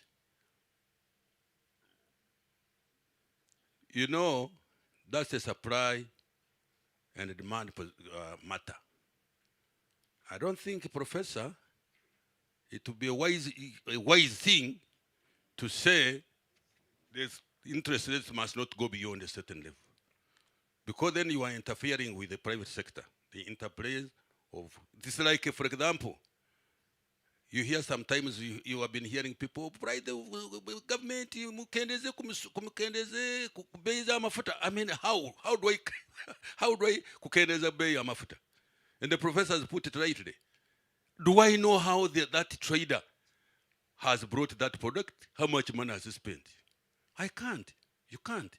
In a modern economy, you cannot try to prescribe prices. You leave the prices to take into account. If you want, then you increase the production, so that then you bring the prices. But for government to fix a price of a product in the market, I don't think I would agree with that one. Economic growth. No, before I come to economic growth. Sectarianism, that has been a disease which was planted into us by the colonialists to separate us so that we do not coalesce together and defeat them. Unfortunately, it is still lingering in. But I am very, very glad NRM has now reduced this disease called sectarianism. You should clap for yourselves. Now people can, even I will give you a case. Somebody now, I can go to Guru, pick a girl. Not me, my son, because me, I finished my already. My son would go to Guru, pick a girl. I would go to Kabale with my son, we pick a girl. Now, really, we should congratulate ourselves on this. And we should never allow it again. Have you understood me? This trying to discriminate somebody because of his religion, because of his tribe, ethnicity. We are all Ugandans, and eventually we shall be all East Africans. Have you understood me very well? The return of Asian properties. Really, we have tried to return the properties. Professor, I would want to get in touch, because I'm in charge of that subsector. I would be very interested to hear any Asian who wants his property returned to him, and he has applied. The only problem, there is a law which we might have to maybe amend for that matter. We shall study the case. There was a law which prescribed that somebody, if you wanted your property back, you had to apply for it within a given time. And if you came up after that, the property would not be given to you. There is that law. So we may have to amend that law. Now, economic growth. That one, economic growth. The economy, your economy has been doing very well until COVID came in. We were projected if it didn't come in, the next year, not the following year, we were supposed to be growing at least 7%. But the enemy came, and when he came, so like a thing which I did like this. Not that the plane, you know, some people say that the plane dived. The plane did not dive. What happened? It met a cloud. Then it is down a little bit like this. But I'm telling you now, it is beginning to do what? To rise again. So be confident that the economy is moving fairly well. And if now, the problem now is this drought also, which is going to disturb us. But if it wasn't for this drought, I think our projections were that we're going back to 4-5% growth. Finally,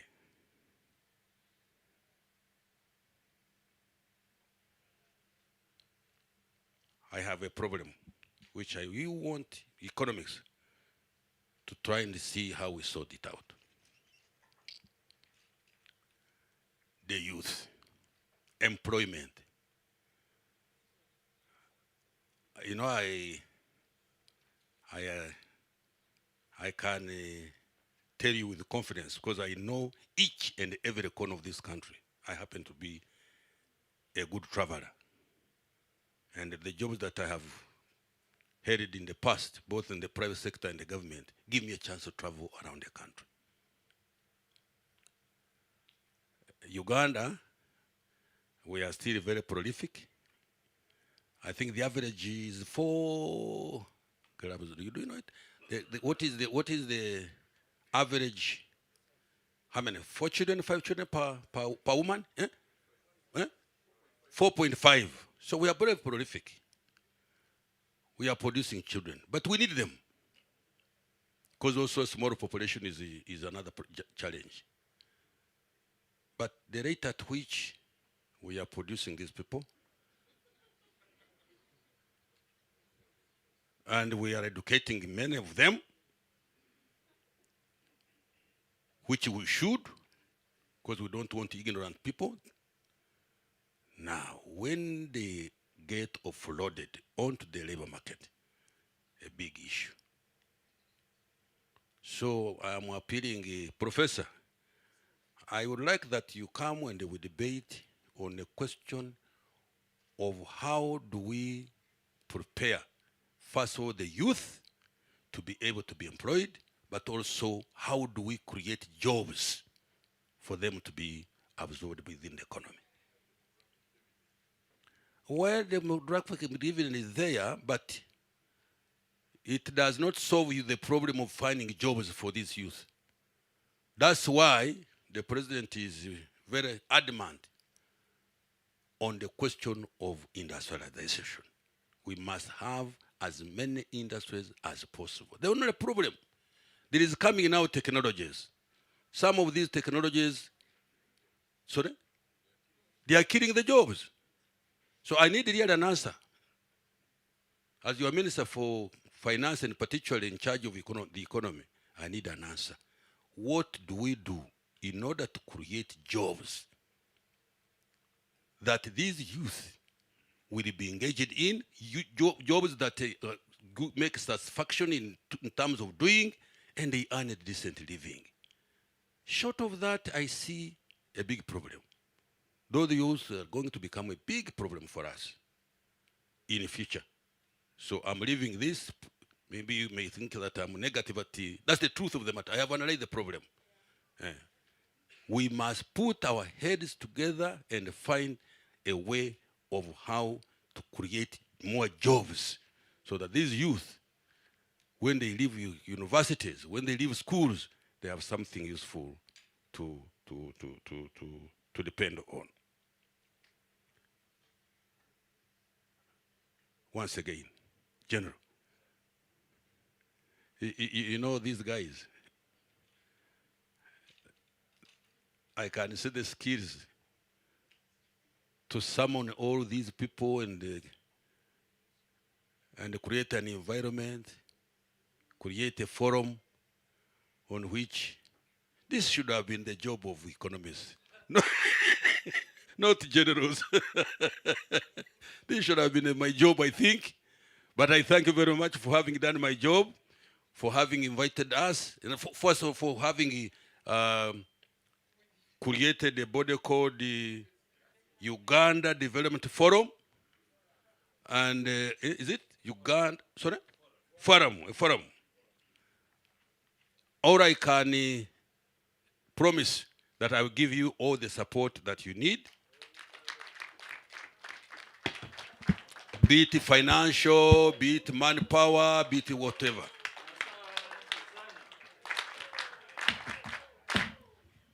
My prayer to you, let's not make it a Kampala business.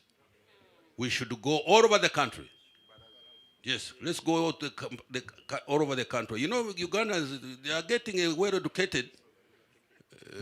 Many areas you go, I've been in the north, I've been in the east, I've been down here in the center, I've been down west.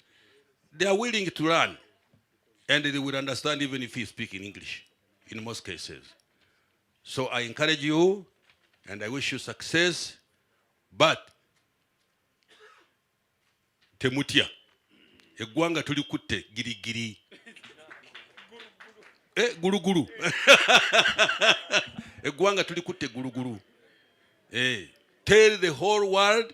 Me, when I hear people being skeptical, you people who travel, please encourage as many people to come and invest here. We have an open policy, as you know very well. We even give land for free. That one you should know. We have even a regime on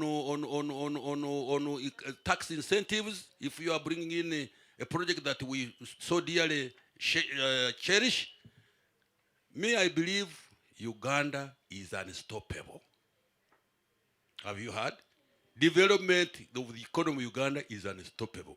These shocks that have come, we shall overcome them, and we shall continue rising. And if I'm still alive, I will come back and demonstrate that thing once again. Thank you.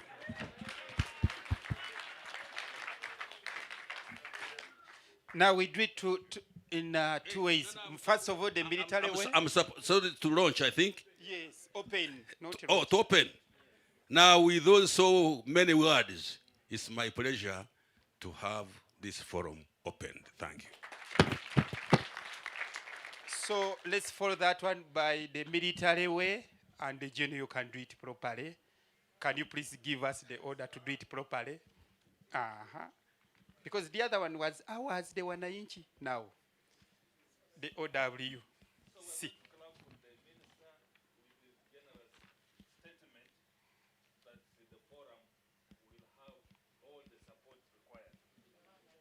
Among others. Paul. When you need the head out. Thank you. So we shall get to know at this opportunity. So put our hands together in the military way. Asante sana.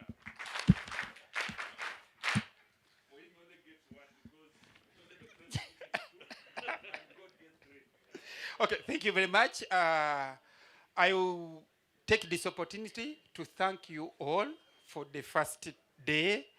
I think by marking, Professor, we are now in class. Your students have scored how many? Give us 50 and you see fire. You know we have a yekera. Max, 75, around 76.6%. Thank you very much. Clap for yourself. So today's objective actually were three, but mainly we needed the participants to enable us appreciate the Musevenomics in the context of rural development, which I believe we've achieved. Have you? You can clap for yourselves, and thank you very much for being good students, especially for listening to Professor, and then for listening to the Associate Professor, Jeno Salim Saleh. Now, tomorrow, we'll start our activity still at the same time at 9 a.m. By the powers entrusted to me, I adjusted this program by 30 minutes. We are starting at 9 a.m. for purposes of enabling all of us assemble here.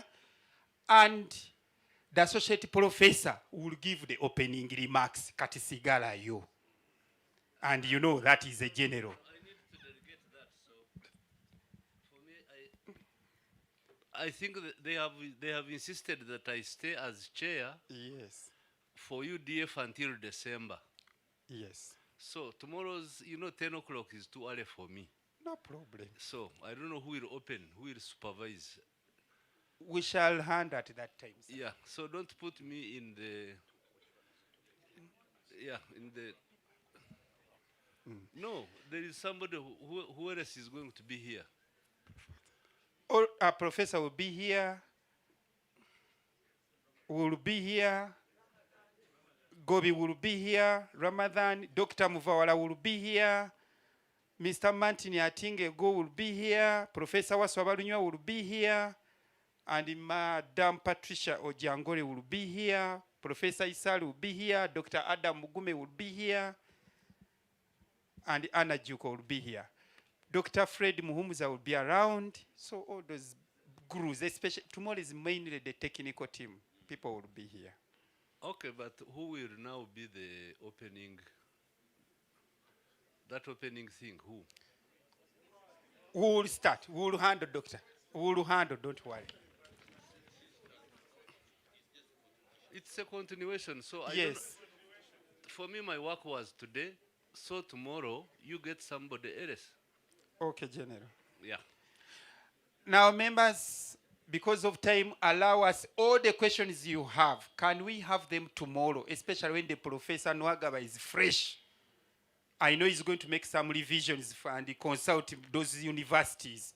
So we will come when he's sharp. With all those remarks, I wish to